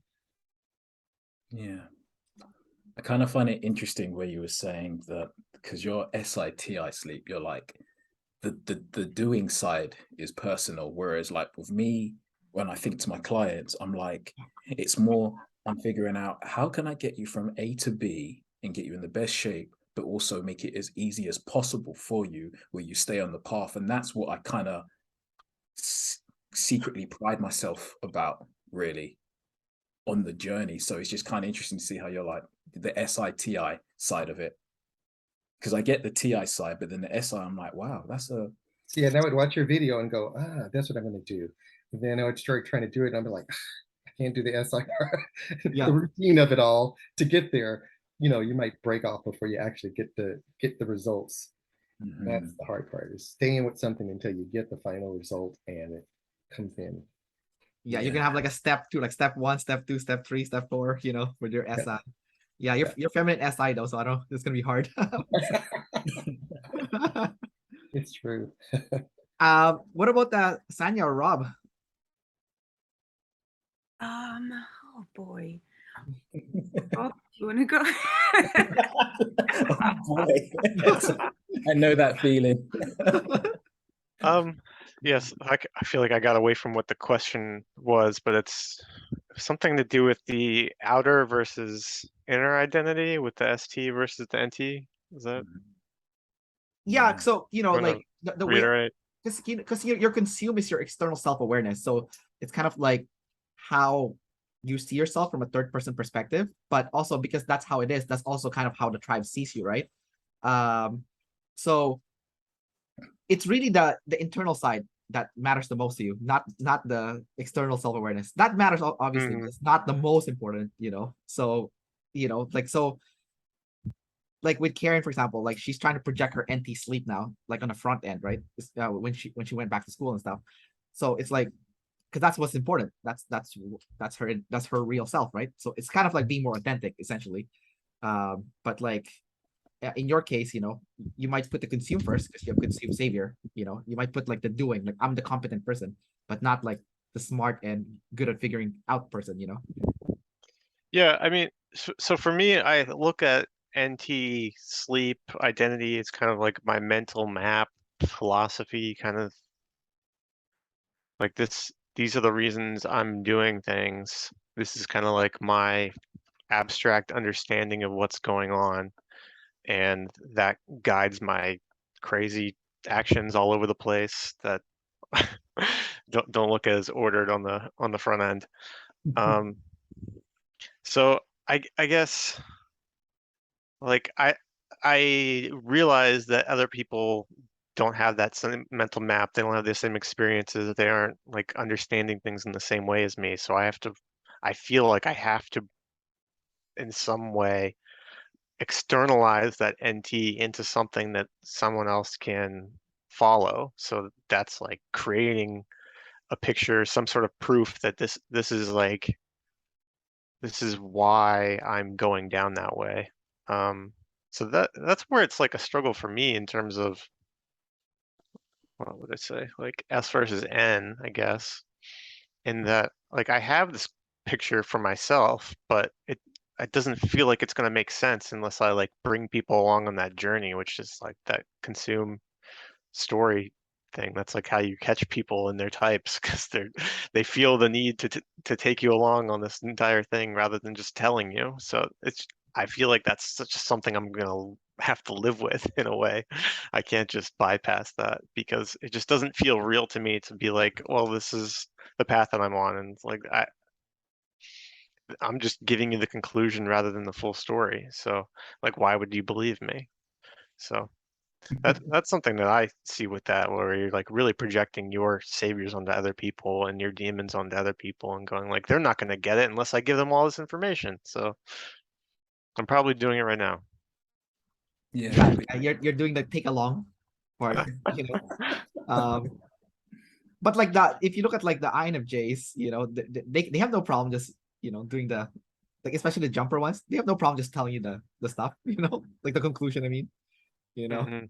But I guess obviously the problem is they conclude too fast, you know. I mean, maybe Karin can chime in on this, you know, like as an INFJ, you come to the conclusion too quickly, possibly. Based off of what other people are doing, like on what others are doing. Yeah, like you know, let's say you're having a discussion and you know you're gonna bring your anti-sleep into the thing, but it's already concluded, you know, like you didn't fact. I mean, you said that you were already working your ST consume. You bring in more info to, or also your SEFE, obviously, before you come up with the NT conclusion, because you said it's like, you know, it got concluded way too fast, right? You know. Yeah.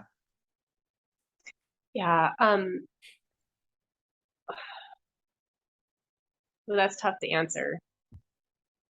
I think it is. Yeah, the masculine in I is still the queen there, Yeah. But that is, I mean, I've had enough life experience now to show me to relax it, and that I need new info coming in to really refine what it is that I'm seeing. And so I think that it still is, it's tempting, especially if I'm in a place of like getting dysregulated in a conversation or something like that, and I'm not in a good emotional space in the conversation, then having that open curiosity is very unlikely. But that is kind of a human thing. It probably is just really exacerbated by having masculine in I.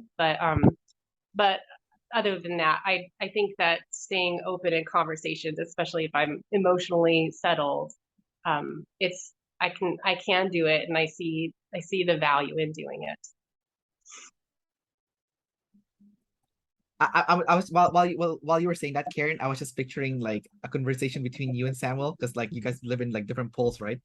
Yeah. Essentially, like, you know, EP and IJ and stuff, you know, because like I can see Samuel, like, let's say talking to like a client, and he'll bring in all the ST facts to kind of back up what he's saying, right? But like from an IJ, it's like, no, this is the end goal. So all this SE stuff, maybe it's not as important as like as soon as we get to the NI, you know. Yeah. I can see like the ST savior be like the person with like the ST consume be like, that what? Like all the studies shows that, you know, this is this, you know, and then the NT's like, nope, I figured it out already, you know, like based on all the patterns that I've organized, this is the truth, the real truth, you know. And then it's like, and I can see like, you know, the butting heads when it comes to that. Obviously Rob will be the most balanced. Well, so one thing I would say about this, because Samuel and I are both info doms, so I think that there would probably be a lot of mutual respect for what the other person is bringing to the conversation.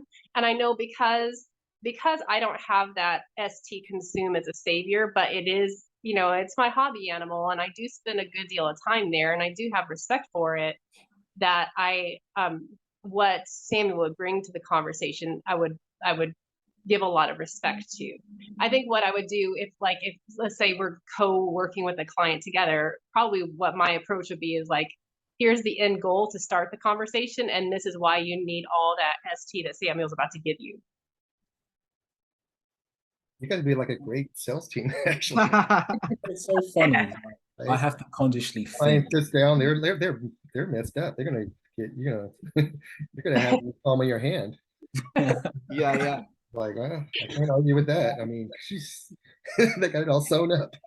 You know, she's got my Here's opposite. my money. Yeah.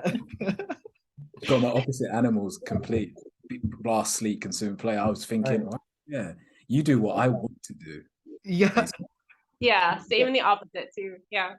Yeah, Karen's like, I want to be the cool SF play person, you know, like. Oh, I don't know if I have a chance at that, but I definitely respect it. But it definitely makes a good team, though, when you bring in, you know, different people. If you can get people who are somewhat opposite on the same team, and one person is generating the ideas, and the other person saying, "This is how we're going to implement those ideas," it's very exciting, because, you know, the idea generator wants to see their ideas take shape, you know, and if there's nobody to do it, then they have to do it themselves, and it's so hard. It's like, you mean I got to drag it from here all the way over to there? You know, and somebody's willing to help you, then it's like, oh, thank you. Well, it's funny because she's play last, isn't it? I'm play first, so I'm doing what she's saying. She'd be like, do this, do that, do this, do that. And I'm gonna go do it. Yeah. And you know, I don't want to be the one doing it. That's good. My queen has said it, then I shall go do it. Yeah. That's good. That's good stuff. I relate to you guys, because like when I see my opposite, I'm always in awe. Like I have like jaw drop. I'm like, oh my god, like how do you? I can't even, like, you know. That's all I can say. It's like amazing, you know, like to see the opposite side. I was amazed with NI too, because like they carry this massive load. You know, it's really a heavy thing. It's not light, it's heavy. And to get it from one point to the other is like, it's got to be like a tremendous thing, you know, to think, I got to get everybody's cooperation and get them on board so that this big life-changing thing can happen for all these people, or this big vision, you know. And I think NE is a lot lighter because it's, you know, it can go in a lot of different directions. I do think that masculine NI is a dangerous function. It's like it's super dangerous because like it's so confident at the path that you know we But what don't. it wants to accomplish is so massive half the time too. You know. Yeah, I guess the info dominant ones are more okay because then they have stuff coming in to balance it out. You know. Yeah, but let's stay in topic because we're all EPs here. We channel changed so much already, like except for Karin, obviously. So let's bring it back. And we have Sanya and Rob to ask the questions. Sanya, do you want to go first, and then we'll go for Rob as the last question here. What question do you have that you would like to bring up? To ask the question, I don't know if my question is gonna. I guess I just want to know what you guys are doing to help build your TI, like to strengthen it. So if you've got any actual practical examples of what you do. Like, for example, what Karin said about not asking questions, but sort of speaking up and giving your viewpoint and speaking up with your TI. I thought, wow, yeah, like for example, like I reckon I could do that more, but it's really hard at the same time because the TI is last and it's so personal and it's, I have to process everything before I can put anything out there. But yeah, so stuff like that, yeah. Okay. What I think I've been doing is, and I think it will resonate with you a little bit, but because you're a decider, you can slightly reverse the maths. I'm like, okay, if you take away the first animal, the second and third animal are basically what you embody. You see where I'm coming from? So someone like Karin, she embodies the mope. Me and you, we embody what it means to be info. And because we're consume over blast, in that aspect, we're very good at taking stuff in and just getting done with it straight away. So I even said this in my old videos, why don't I just go consume what I don't know what to do? So my whole life path is organization for myself. And I'm like, okay, shit, can I swear? My bad. Okay. Go ahead. Yeah, I get to be myself. I was like, fuck, I got to do a 5-year plan, and I don't even know where to start with that. I was like, oh yeah, what do you usually do? YouTube. So I went and YouTubed how to do a 5-year plan. I thought, you know what, I'm just going to watch 3 videos. Got the idea of 3 different videos, got the NI on it, and then wait, I use this system called Notion, so I can go buy templates. I bought a 5-year template for Notion, and just thought, just run with it. So I consumed it, then blast it straight away. And when I do that, I start beginning to go, oh, okay, I understand this a little bit more. But I guess on the TI side, it's gonna reinforce that for you in some way, shape, or form as well. So effectively, I'm thinking if you want to do more TI stuff, you got to think, okay, what are the areas that I want to improve in? Like, be able to speak up in a room full of other people where you get nervous. On the internet, there's loads of that there. So you just go consume something and go, okay, what I consume, throw yourself into it, and then it will start to trigger your sleep. And it's just repeat that cycle, and it builds up. Okay, that's cool. Sam, I wanted to ask you something based on what you just said. So you said that you wanted to do like a 5-year plan, so you got a template. Did you use your anti-sleep to do the next step, which is like figure out why the template works, like why it's important to do? Yeah, because it's systematic. It's just making it easy. Effectively, it's whenever you're struggling with anything whenever you struggle with anything in life that you want to achieve, you've kind of have a disillusionary understanding of where your abilities are and where you want to go. You know where you want to go, but the reason why you feel a bit uneasy about it is because subconsciously at some level, you know where your abilities are at. So, okay, if you keep reducing it down to something where it's so easy, you instinctively know, this is a piece of cake. If I tell you to go do 50 press-ups, you'll be like, what? But if I tell you to do 1, you're like, I got that. So you just humble yourself, bring it down to the smallest level. And if you can't do that level, bring it even smaller because you've heard this before. And you just follow that process. And for me, it's boring as hell. I ain't going to lie to you. The 5-year plan took me 3 days to do because I kept getting drained and I got all this demon N about it. But I got it done. And then when I looked at it, it was just small questions. And that's why it worked, because it was something that was it's like a video game, isn't it? Like if you go to a dungeon and it's level 1 and you're level 1, you can do it. If it's level 20, you're going to walk the opposite way because you know you're going to get messed up. Yeah. So I can kind of relate to that then with what Darren was saying about the ST sleep, like getting stuff done as well. Because sometimes if I just maybe if I consume and blast in little chunks, it's easier to get ST stuff done and at a better quality than just kind of getting overwhelmed with it all the time. yeah, Yeah. I think you should, one thing just to remember is that, just to give you understanding, I basically have been in a sleep loft situation where my Achilles heel got ruptured. So I've been at home having to do sleep stuff. So when I push away the play and do the consume blast sleep, that play is going to come back and get you again. So you just got to be ready that you're going to have to go play crazy in some way, shape or form, and then go back in. But then eventually I feel like we're trying to do what basically Rob does naturally, and that is the energy in the middle. So eventually you'll get better at it. Yeah. Okay, cool. Thanks. You're welcome. And I just, what I do, I just like try to stop myself before I consume, to use my TI to direct me to what to consume, right? And let that guide the consume, because otherwise it'll just be scattered all over the place. I'll just consume until I can't. My eyes are bleeding, right? So Right. it's better to like, ask myself, what do I need? What do I want? And what do I know about the subject already? And then to make a list. And then I can start my consume of focused on those particular things. Mm. Then I can start implementing it. And once I have a list and I know what I'm supposed to do and how I'm supposed to do it, then I can go and do my ST, and get it done, and just reward myself, market that off the list and reward myself for doing it, even just the little smallest part of it. It's like, get the book out. I just get the book out and put it on the table, and I mark it off my list. There, I did it. Yeah. And open the book up and read the first page. Okay, did it. Yeah. Yeah. And I guess that kind of helps control the NE as well, that just wants to jump to something different and start a new thing, and then not finish this one, and then find 10 other ways to do it. Yeah. Okay. And get nothing done, really. In the end, you're like, I didn't get any of the things I was supposed to get done. I get a lot done for a lot of other people, or a lot of, I did all these things, but none of it was the thing that I really, really needed to get done. Yeah. It was really boring and hard because it was impersonal, had nothing to do with anything fun. It was just, facts and figures or something like that. That it's just, it's like, I don't want to call the DMV.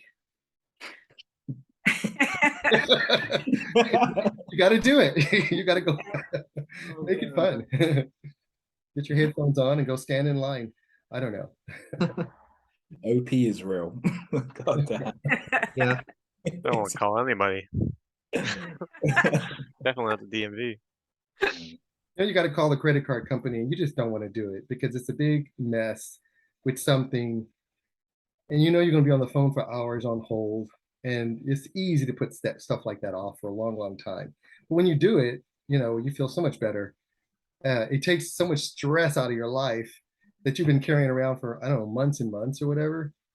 It's like, why didn't you just take that 15? Sometimes it takes literally 5 minutes to do something, and you will stress yourself out for months and months. And it's like, all I had to do was do this one thing. It takes 5 minutes to do, and I would have saved myself all that stress. So stop, drop, and roll. I don't know. Figure it out before you start consuming. I like how you're protecting your SI too, Darren. You're like, the credit card company, they're out to get me, like they're not out to get me. It's just a necessary evil, in life. It's like, oh, I don't want to do it. Yeah. What about you, Rob? You got any practical tips for Sanya from your own perspective? Just to add on to what he's saying there, I was thinking about how a lot of those things that I end up pushing off, I end up like using my FE to kind of convince myself like nobody cares if I do this or not. That's always like something I run into. So I try and catch myself with that. Just like realizing that you're doing stuff like that is huge step. And then just to like get yourself to start believing that that is like a lie that you're just echoing in your head over and over, that kind of thing is really where I feel like I'm starting to get to this, because it's not like, oh, I need to like get better at doing math or something. Like that's what like Demon TI is or something. Like I'm not struggling with that. It's more the confidence that something is actually settled and I can take action on it for myself is where I'm like really struggling with certain things. That's because I'll just like want to just like keep refining, stay in this like safe space where I'm not like Mm. taking action on what I've decided for myself, kind of thing, or checking on other people, which I mean, I think that's like a reasonable thing for me at least to like check with at least one trusted other person and then move forward rather than like checking with a bunch of people or something. Like let's go off of this one person. Okay, they think it's all right. I can move forward. Like I found that that helps me. So having people I trust in areas where I'm like less sure of myself, that has been helpful for me. Um, so yeah, that's a lot of where I get stuck in that. Like I just don't want to take action on this. I don't want to take action on this. Let me like keep. It's kind of like a consume thing, I guess, where I'm refusing to do the blast at the end and actually put it out there, as something that others can see. So that's where I'm getting stuck and finding like a way to go like, all right, I'll just share this with one person. All right, they think it's fine. I'll just throw it out there. So that helps a lot. You have a website though, right? So Yeah, out there already. I mean, like that was yeah, and I wow. take a long time on those articles, I promise. And then I freak out. But don't you go back and look at the evidence of what you've done and say, hey, you know what? Yeah, I'm doing it, I'm making it happen.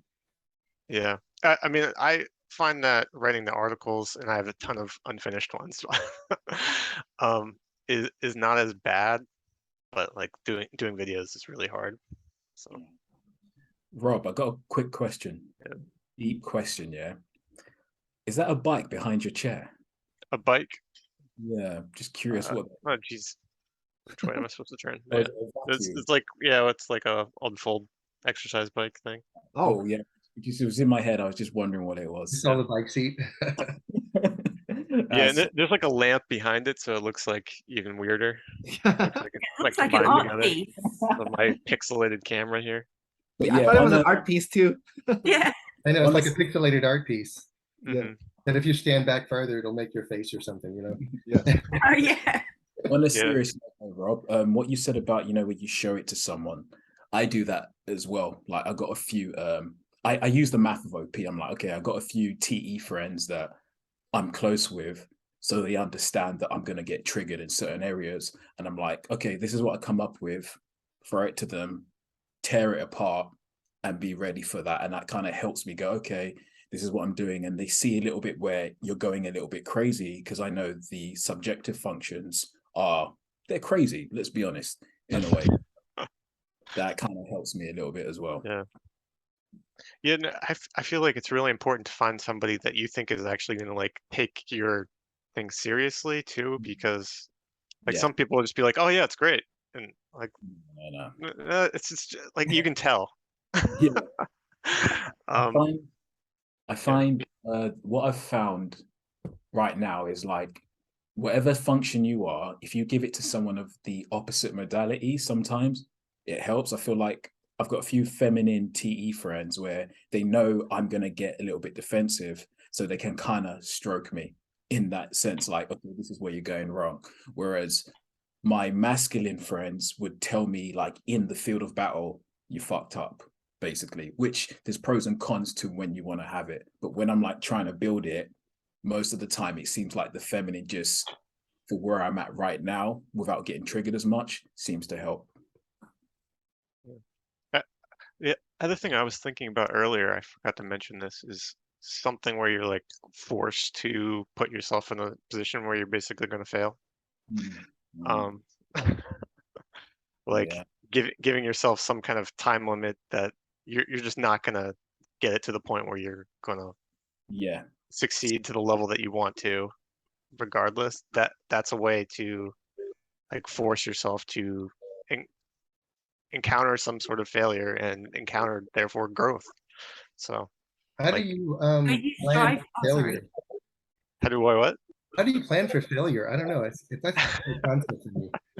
Well, like a situation like this, where like I don't know what questions Kendrick's gonna ask. I'm not gonna be able to like answer it the best that I possibly could, right? Like I'm just coming up with something on the spot here. So this is like forcing me to answer something. It's not But that's not a well thought out. Well, there's no right and wrong answer, Joe. there's no wrong or right. Oh, there is. He doesn't want to get cancelled, basically. You evaluate things like that, like things that you wouldn't know. Success or failure on something that is like that, like unexpected. I guess so. I don't know. I guess I'm worried I'm not gonna be able to like live up to my expectation of myself in a way, right? Like there's some sense of myself that exists, but I don't know if I'm gonna be able to like find it. I gotta like find it every time. Mhm. I do think it's so interesting with like the TI at the bottom. Like you guys do think there's like a right and wrong answer. Like there's like, Well, there's like, yeah, and there's something to the demon DI aspect of like there's like a self as I see myself, and then there's a self that the tribe sees me, and sometimes those aren't like equaling each other, and that's like where I'm like really like wrestling to be all that I want myself to be, and to have others see me that way. You know, I want that to be in alignment, and it's just like not ever, which observers are like, yeah, that's we see that, and we just kind of bounce off of it. It seems Yeah. like. yeah. Well, I think that's the So- theme of this But- whole. Sorry, Sanya. I'll pass you in a Okay. second. But I'm just saying. I think that's the theme of the whole panel today. Is like your sleep is your authentic self, and if you want the tribe to see you for your real self, then the sleep has to come out, and that's how the alignment happens. Otherwise, there's a disconnect. So essentially, but anyways, Yeah. go ahead, Personally, Sanya. I feel like that's constantly changing, so it's like I can't ever fully be in alignment with it, except if I'm like readjusting like I gotta go back and forth all the time. And it's like impossible. So Well, the feminine DE makes it hard, so I can relate to what you're saying because it's definitely annoying. You're always bending with the tribe, right? You know. Let's go with Sanya's comment, and then Rob, you can ask your question because you're the last one that hasn't asked a question yet. So, all right. So, I think Oh, yeah. Karin didn't say her part. She wanted to say her part. oh yeah, sorry, Karin. Yeah, go ahead too.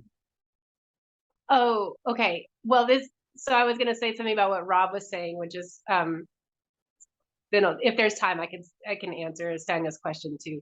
But Rob, I relate to what you're saying.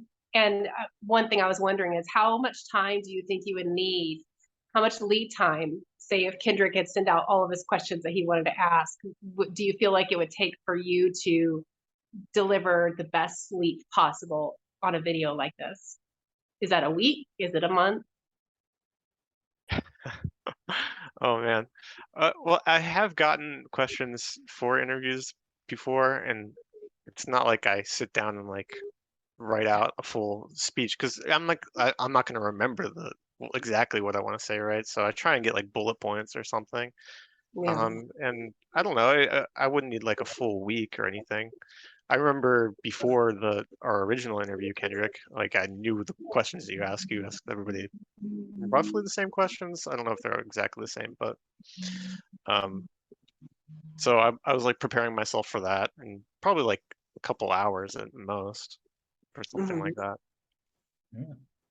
I So need a week. I don't know if that answers the question exactly. But Sam were was you like, I gonna just say, man? winged it. I just showed up and winged it.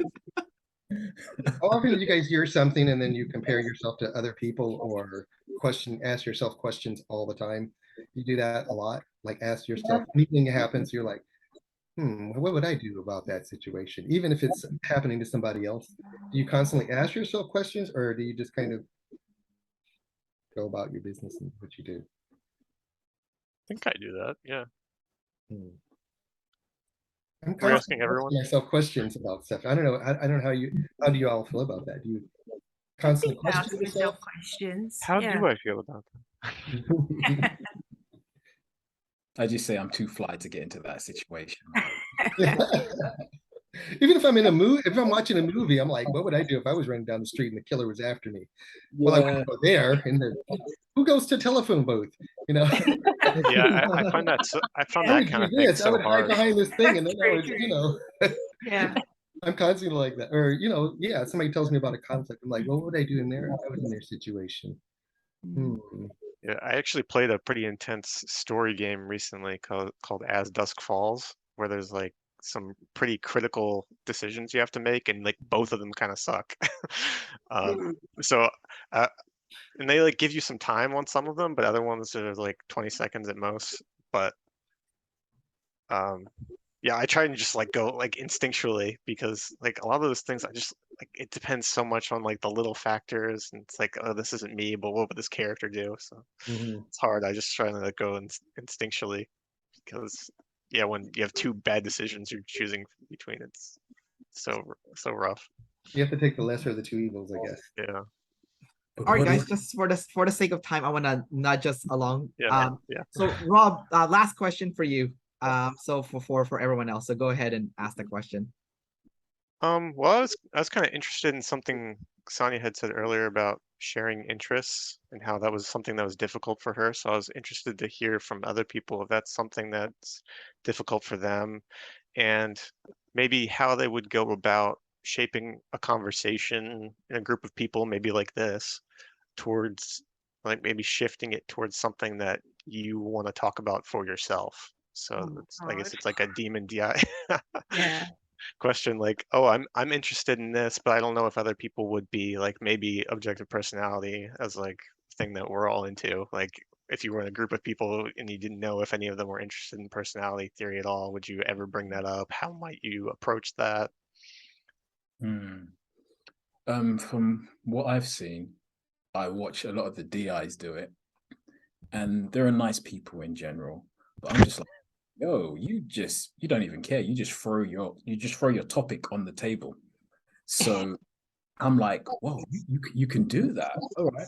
And then I practice it in little bits. Obviously, it's going to be much easier for me than it is for you, because you're an EJ and I'm an EP. But I just talk a little bit about it, and then I go back to what they're doing. And I'm basically talking about the whole thing of make it really small. If you say two things about what you're interested in, and like what Darren said, tick it on your list, it's a win. And you just keep building that up. And then eventually you'll be able to talk more about it, but you're always going to feel weird about it. And that's just how it's going to be. That's what I started doing now. And it's like, oh my God, I can't believe I'm weird about sharing my own stuff. But that's just how it is. You throw it against the wall. Do you guys feel weird about sharing your stuff too? Yeah. It's not just an EJ thing. Yeah. Oh, yes. I feel like, why would you be interested in my stuff? And then as I'm talking about it, it's all about, it starts going into as well. So I'm like, it's things that I'm doing. And I'm like, this is just weird. Oh, I do this and I do that. And I'm thinking of this, and this is how it's going to work. And this is how it's going to, like, who wants to hear that? But there actually are people who actually love that stuff. Yeah. They're like, tell me more. And I'm like, really? I can relate. I can relate. Yeah, if you walk into a group of people that, you know, somehow they like the same things that you're consuming, and you have a ton of stuff to tell them. And, you know, you leak it out there, you're like, oh yeah, you know, you say something about personality type, and then you see them perk up a little bit, you're like, ooh, I got a hit one here. You know, so you kind of reel them in little by little. You don't do it too fast because you want to, you know, freak them out, but you just see how far you can pull them along. You know, if their eyes start glazing over, then you know, okay, well, that's not the subject that they like. Maybe they like music or something else. Yeah, that's one of the things I struggle with too, in terms of like the balance in the conversation. Because sometimes, like, I'm like very deep into personality theory, and it's like someone's like moderately interested. It's like I'm just like tipping the scales, and they're gonna just like say a bunch of stuff that's like, oh, I don't know if that's right. That kind of thing can like bother me too. So it's like trying to shape the conversation in a way that I'll even enjoy it. I'm like afraid to do that with some of these interests that I'm like really deep into. Well, Darren, not Darren, so I mean Rob, my bad. because you both look alike. So you know. Yeah, obviously. Yeah, they do. I was thinking, I wish I had a mustache like that. you know you're gonna be a bit weird about it. So like you said, you're gonna you think to yourself you're gonna fuck it up anyway. But you have Right. you have FE, so you're always looking at what people like. So when you do share anything, and like I said, just share a little bit of what you think they might be interested in. And like Darren says, because that's why it's in my head, they might start biting onto it. And then eventually you can do it from there. Mhm. Yeah, It's- if that Oh my Yeah. God, this topic So- relates so hard. Like, sorry, Karen, I'll pass it. No, no, go ahead. No, I'm just saying this relates so hard. Like everything, like what Samuel was saying is like what someone wants to hear what I'm interested in. Like it's such a weird feeling. It's like no, because like I just came back from Vid Summit, like the YouTube convention in like Los Angeles, and like everyone there was a lot of people were DI. So like when I was trying to talk to people, they just want to talk about themselves and they don't want to hear anything about you, which I kind of expected. I'm not surprised when that happened. But like randomly, I remember I was talking to this one guy, and then he was just like staring at me the whole time. He was like listening to every word I'm saying. I'm like, I feel like this is so weird. Like, I can keep talking about like myself and like what I'm into and like my channel and like my personality stuff. And the guy's like, yeah, keep going. And I'm like, I feel so weird. Like something's weird about it, So Makes like, you feel a little naked, right? Because Yeah. no, I don't know what to do. It's like, okay, you know what's even weirder is when you talk to another DE. It's like, you want to talk about your interests, It's like, like it's like no, I want to hear yours, It's like, so. But anyways, back to Karin. Yeah, go ahead. oh, you're funny. Yeah. No, I hear what you all are saying, and it's I think that having insecurity around my interests being known and then judged by other people, I have a lot of that. And I've also learned that I have to bring that out as being a part of, especially if it's a meaningful relationship. If it's a relationship that's on the periphery, then it doesn't matter if I'm just effing with them and what they're interested in, then that's fine. But I've learned the importance of bringing out my interests to the people that matter to me, if I want the relationship to deepen, because otherwise, because I'm hearing it in all of us with our feminine DE, that the attention can be so much on what the other person is going for, what they're interested in, what they want in the conversation, that it can be tempting to not show up as an actual person in the relationship. And that doesn't actually serve the relationship in the end if we're not a real person there. There's not a real person for them to know. There's not a real person for them to actually, in a way to love, because they're getting to know a shell, not the actual inside. So that's where I've like I would say a major part of the motivation for me to bring out my interests, bring out what I think in relationships, is so that I can have an actual, real, genuine relationship with that person. Yeah, I get that, because if you're not, because you can end up feeling unseen, but really you're not making yourself seen. Yeah. So you can be like, oh, they just want to talk about themselves and their own stuff. Yeah. And it's a lonely place to be in. But it's also our responsibility to share that with others. Yeah, that's such a good point. And part of that, I think, comes from slowing down on the question asking about other people, even giving them some space, should they want to take it, to ask questions about us, and then just volunteering to take up some of that space, even if they don't. Yeah. But it can be hard as a feminine DE. It takes practice. Yeah. Something to be said about playing hard to get, though. Sorry, what was that, Darren? I said there is something to be said about playing hard to get. Oh, well, tell us more about this. When sometimes you lay it all out there, and it's like it's a kind of a. Oh, that's true. Yeah, string So you them gotta along. like tease them, play with them, For sure. make them beg for it, that kind of thing. Damn, man. Yeah, I didn't need to go there. So good, man. Yeah, I remember when I first interviewed Karin, like she hijacked the interview, started asking about me. I'm like, no, this is about you, Karin. Like, Well, that was funny because Kendrick, I had done that interview after I did the one with Benjamin, which he had said that. So I was trying really hard in the interview with you to not do that, but it's funny you still felt that. Yeah, I was like, it's like you're hijacking the Oh, interview. for you. I know, I do hijack conversations too. It's like, yeah, I do it. No, I mean, okay, for all fairness, it did feel really good. Like you wanted to genuinely know, what like the reasons why I was like doing all this stuff. It's like, Yeah. why did you start a YouTube channel interviewing people? Like, so yeah, no, it does feel nice. So, anyways, back to Rob's question. Who hasn't spoken yet about like their experience with, sharing more about themselves, and I don't think Sanya said. Sanya, No. have you shared? Didn't she? Oh, I thought I said mine. I think you directed the conversations away from you. Yeah, you directed it away from you. That's what you did. Oh, I was waiting for your answer, and I was like, I didn't hear it. what's your answer, Renault? The EJ got busted. Dang. No, I really, really resonate with what Karin said. It's about, especially in relationships that are very important to you, to take those steps to sort of share, oh, I read this today, or I'm interested in this, or I like this, blah blah blah, and share your thoughts and develop it that way in the baby steps, and then sort of just feel the discomfort of it. Yeah, it's gonna suck. Yeah. Is that what you're doing then? You're doing baby steps, Sanya?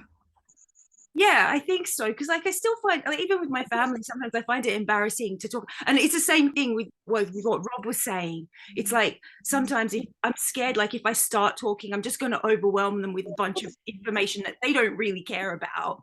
But now I'm on a roll, so it's all going to come spilling out. Right. Which right. does happen. Oh my God. And when they accept that and they listen, and it's really rewarding. It's like, oh wow, you actually listened and you found it interesting. Yeah. So it's worth giving it a go sometimes. I think this is like, I think we just opened a new topic here that's super important to address. I think the problem is the info dominant people. Like I think the energy dom got this right, but like with the info dominant people, like it's like us, with the DEs, right? So we're like, okay, now that they're interested in what we have to hear, let's go tell them everything. And then now it's like it just ruined the vibe, because dominant people, it's like a sharing of energy, right? So when you see your eyes like glazing over, you need to like stop, right? But you can't stop because you're info dominant. You gotta give them the full picture. And then now it's like, broken. Yeah. Yeah, you gotta vomit it all out. It's terrible. Yeah. And, just like, yeah. So I just want to point them to my website. The thing out of their hat, What's that? Oh, sorry. Darren? I always think it feels like a musician that just keeps pulling the scarves out of their hat in this big long train, and it never stops until, Yeah. I was saying that I just want to like send them to my website, have them go read it for a while, and then come back and we can talk about that. Yeah. You don't want to blast. Now we're like on a closer to even. Because your blast last. That's why. Exactly. That's a bad idea, though. I've really noticed that in myself recently, that I like direct people towards things instead of actually having a conversation. Yeah. So you ruined the exchange of information. In that case. Yeah. Last. Sure. Do you ever gather some information? No, they ruin it by not consuming ahead of time. Yeah, you blame. Well, that's good. I like that. Did you ever gather information specifically to share with a group if you're going to be with, like I'm going to say these jokes, or I'm going to share this information with the group? Do you ever do that, or? Planning what? Yeah, planning to share something. No. Never. Okay. I think I've tried to before, but then I feel like I have to let it just like, it feels so fake. Like Kendrick's worried about all FE users. Yeah. Can any of you guys do that? Bring anything to bring something that specifically to share? Like if the time is right, I'm going to tell them about this movie I saw, or I'm going to tell them about this book I read, or sometimes. Yeah, sometimes. Especially if you know the person that you're going to be talking to might like those kind of movies, or be watching the same show as you, then yeah. Okay, guys. We're gonna wrap this up shortly. I have one last thing I want to address, and then we'll wrap it up. Okay. So first, I just want to make a comment. Like, it seems like sleep is really like a compass. you know, it's like a direction where you're headed to in life. So you kind of go back to your sleep to guide you.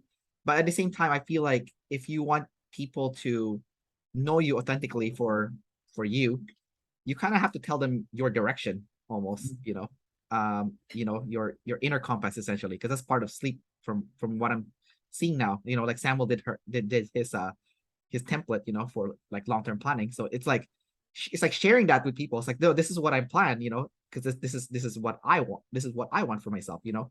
So I feel like that's kind of like important. Obviously, with Darren, it's gonna be slower. With like SI, it's like I want to do this, then I want to do this, then I want to do this. Well, Samuel's more like a, you know, it's more straightforward, like big picture, right? Yeah. So last thing, and we won't spend too much time with this, so just quickly for everybody, because you're DE, and you know, sharing your true self is still like kind of difficult, especially if it's someone that you don't know. But you do need to do it to be authentic, right? To be seen for your real self. What about for people that already know you, like people that you know, close friends that you grew up with, let's say family members and stuff? Do you feel like with those relationships, there's you can skip through the BS of like doing the DE and you can straight to being DI? Do you feel like you can just streamline to it, or do you feel like you're still doing the DE game? You know? Yeah. I got a few friends where I'm like, because we're kind of close or family, I'm like, I'm gonna take the FE off and just give the raw version. And then yeah, I feel like I can just don't have to worry about hurting feelings or anything like that because they know where I'm coming from. And that's how it comes across for me, basically.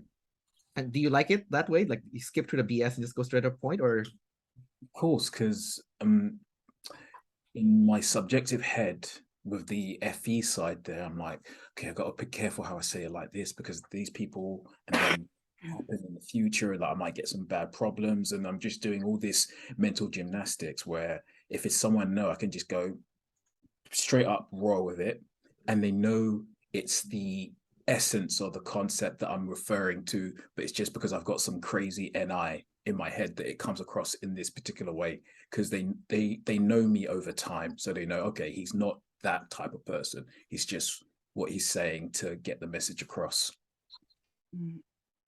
Gotcha. I'm kind of curious now, based on what you said, for like lead TIs, for them, is it like so easy to just like smack people with the TI without the FE, you know? Because like I kind of see FE and TI as like very polar opposite. Like FE is like the friendliest, nice sounding, while TI is the most harsh, you know? Like Yeah. I, Somewhere in the middle, you try to integrate them so that they're Yeah. not, you know, like whenever I'm dealing with family or friends, you know, they know what, you know, I kind of let them know what's you know, what I like and what I don't like and what bothers me. And I talk about it indirectly, like I'll say this situation really bothered me. So now they get a sense of it, and I'm not directing it at them. I'm directing it at the situation that didn't involve them. So they can see over time, like, okay, well, he hates this, or he loves this, or this is okay. So that when I do talk to them about it, they know that it's not like I'm against them or anything. It's just, you know how I am. I don't like this. And they're like, you're right. You know, and I know that about them. You know, I know all their ins and outs. And so I'm like, okay, I understand how you are. So I'm going to treat you with respect. You're going to treat me with respect. And I don't try to cut the FE out altogether. That would be, you know, like trying to run a machine without oil. You need that oil to get it to yeah, go properly. I Yeah, guess I it's still think double about, decider. So, well, I Karin? think of FE and TI being kindness and truth together, and especially for those of us with Savior FE, like kindness isn't actually kindness without truth going along with it. So it's really just the finding out the balance of how to bring both of them out. And really TI, to me, especially when it hits me, is that's truth. It feels very kind to me. I've had experiences of that from TI spoken to me, whether it was from a TI savior or not, where it just feels very kind because I'm like, oh, that was the truth I needed. So, but delivery matters, like how it's delivered, it matters. Although sometimes even those TI truths that were not delivered well can still land that way if they were that particular truth that I needed. But I just wanted to say, Kendrick, that I actually I relate, or I feel a bit differently about this in that it's the new people I come across where I have a much easier time bringing out my TI. The people that have been in my life for a long time, that's where I feel like I need to ease them into it, because I've had some major identity shifts, and especially if they haven't been along for those, then I feel concerned about shocking them by like, oh, this is who I am as a person now versus the person that you knew like a decade ago. And Right. so, yeah, the people I come across now, I'll just, this is who I am. And, you know, and I feel a lot less careful about it. I like that a lot because it's easier to make, I guess, a first impression because it's like you're a clean slate, but then versus the people that already knew you. So that makes sense. Your audio also changed. It sounded more robotic. I don't know. So I thought it was kind of funny. It's like, oh, now the real TI is coming out. The TI robot. Like, is it still like that? Yeah, no, it's fixed. No, I was like, there you go. That's the real Karin. It came out. But does it still sound robotic? No, it's gone. It's gone. Okay. Yeah, I was like, the minute it did, first it was like, what happened to her audio? It just starts. No, it's the real self came out. The TI robot inside came out. You know. My sensory demon didn't even notice it. Oh, and I was like, oh yeah. I didn't want to interrupt her, but I was like, what happened to her voice? Yeah, I was like, and I was thinking, I was like, the TI robot just came out, you know. Yeah. I want to say, it's not necessarily how well I know someone, but it's with the people I'm closest to and most comfortable to. It's a real relief to be able to just TI at them, because I think as well, having masculine TI, it can come out as blunt sometimes.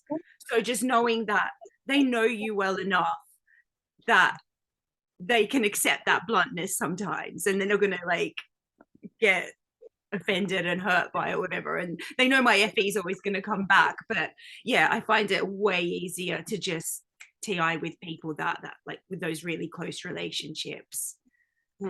It takes a load off my mind, because you know FE is always like, oh, you know, how can I say this that they'll understand it better, that it's not going to hurt their feelings, blah blah blah. So to be able to just like shut that down and be able to talk straight is amazing. No, Rob, last guy. Yeah, I'm struggling with this. I definitely agree with Karin in terms of like meeting new people, like meeting a couple of new people here. There's no preconception that you're going against, so that does make it easier to sort of express yourself in certain things. Like I don't talk to most of the people in my life about like this level of cognition that's going on and these like internal struggles that I'm having. So, and that would be a hard thing to potentially bring up. Like we were just talking about how it's hard to bring up something that's personal to you sometimes, especially when you're like 15 layers deep on it or whatever.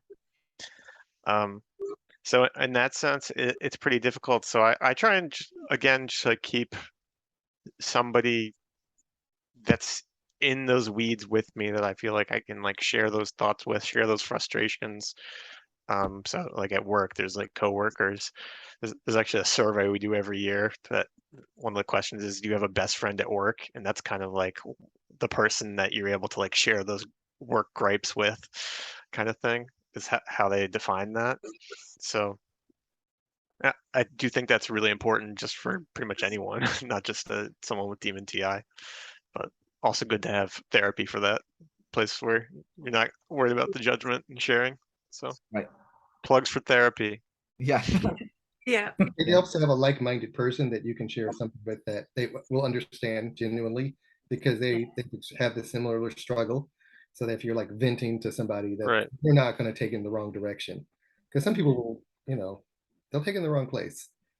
Yeah, it's because it really is with that TI. It's like really complicated about what's going on, and like not everybody's going to get that. So there's like a reason you're not sharing it with everybody, right? So I used to feel like it was complicated, but with people like Kendrick, they just eat it up like that. So yeah, we're all insects under his microscope. Yeah, that's right. That's got NET, so he's much easy just like that. So That's Yeah, how well, I I have NT play, so I want to see people's NTs. So it's like, I'm actually curious to hear what your NT is. So it's, yeah, in that case, yeah. Um, and then actually I wanted to follow up with what Karin said earlier. So Karin, you said that it's easier for you to bring up your true self, NT self, to others, like from the get-go, because it's like a fresh relationship essentially, with new people. Mhm. So this is kind of like the last part I want to ask before we wrap up the interview is like, your sleep is double masculine. So do you feel like, because everyone here in this panel is feminine DE, right? So do you feel like when you put out your masculine self first, that the tribe automatically takes the feminine role, the feminine DE, the feminine role? Because like, it's, I don't know if you guys have gotten a chance to experiment before, where you bring out your masculine side first. That's what you bring out. Now everyone's the one that's moving to you, you know, you know. So then Karin is the only one here that has a double masculine inner world in a savior state. So she can bring it out in a savior state first. So do you feel like, Karin, like when you do bring out that anti-sleep first in new relationships or new social situations, that people do become the feminine DE, like to you? And like, how does that feel when that happens? Well, the feminine FE is ever the guide there. So feminine FE is still very much influencing how that NT sleep comes out. I say that because about bringing the sleep in on the front end, because it's very different now than if you met me 10 15 years ago. That I was simply a mirror for people. You were not getting to know, there was no Karin really that you were getting to know, except that Karin is a mirror. That's pretty much what you got to know. And now people get to know what I think, what I feel, what I believe, much more readily. But there's still, in most cases, especially if it's someone new, it's coming out in a softened way because of that feminine FE is delivering it. Right. Gotcha. Okay, so you haven't done like the full-on double masculine NT right from the get-go without the FE to kind of soften the. No, because I don't know, like, especially if it's someone brand new, that might be a relationship that first impressions really matter. And so I don't want to put it on a track that's going to take a long time to redirect back into something that is positive if that impression was quite negative at the beginning. But it's interesting because if someone with masculine DE, their first impression of them is they're aggressive and they're okay with it, maybe because they don't know they're being aggressive, And they're okay with it. Yeah, they don't see themselves that way.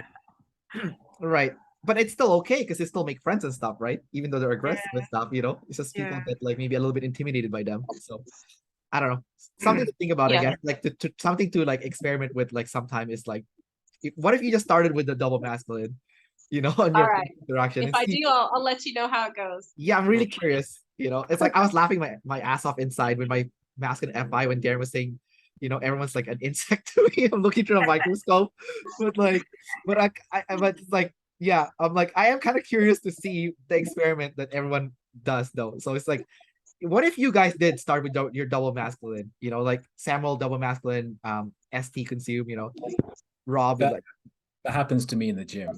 Oh, okay. Oh, you just smack them with the facts? No, they see the physique and then they have a perceived notion, and right. They that's let me true. have my way. Yeah, right. That's true. Yeah, I didn't even think about that. Yeah, that's true. You're already doing it. Yeah. How could I do it? I gotta put on a cardigan, I guess, or say that again, sorry. I'll put on a cardigan, so I have my NT cardigan on. Put some glasses on or something. I don't know.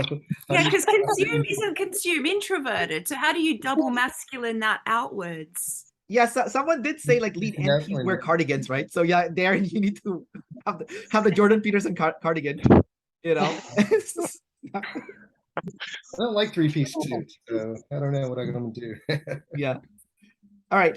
So we'll wrap it up here. So thanks guys for coming out here and sharing your TI out publicly. I know that probably wasn't going to be like the easiest thing in the world, but much appreciated, of course. And I think a lot of people with like Demon TI would probably watch it and be like, oh my God, like I'm not the only one, you know. So, you know, and then obviously they'll have like tools, and then yeah, maybe experiment with like putting the TI first, kind of like what Karin said, you know, like the TI NI or SITI first, and see what happens, right? Anyways, take care, guys. Enjoy the rest of your day, and see you around. Take Great. care. Thank you. Thanks, Thank you. Kendrick. Thanks, Bye, Kendrick. everyone. Nice to meet Everyone. you all. Bye.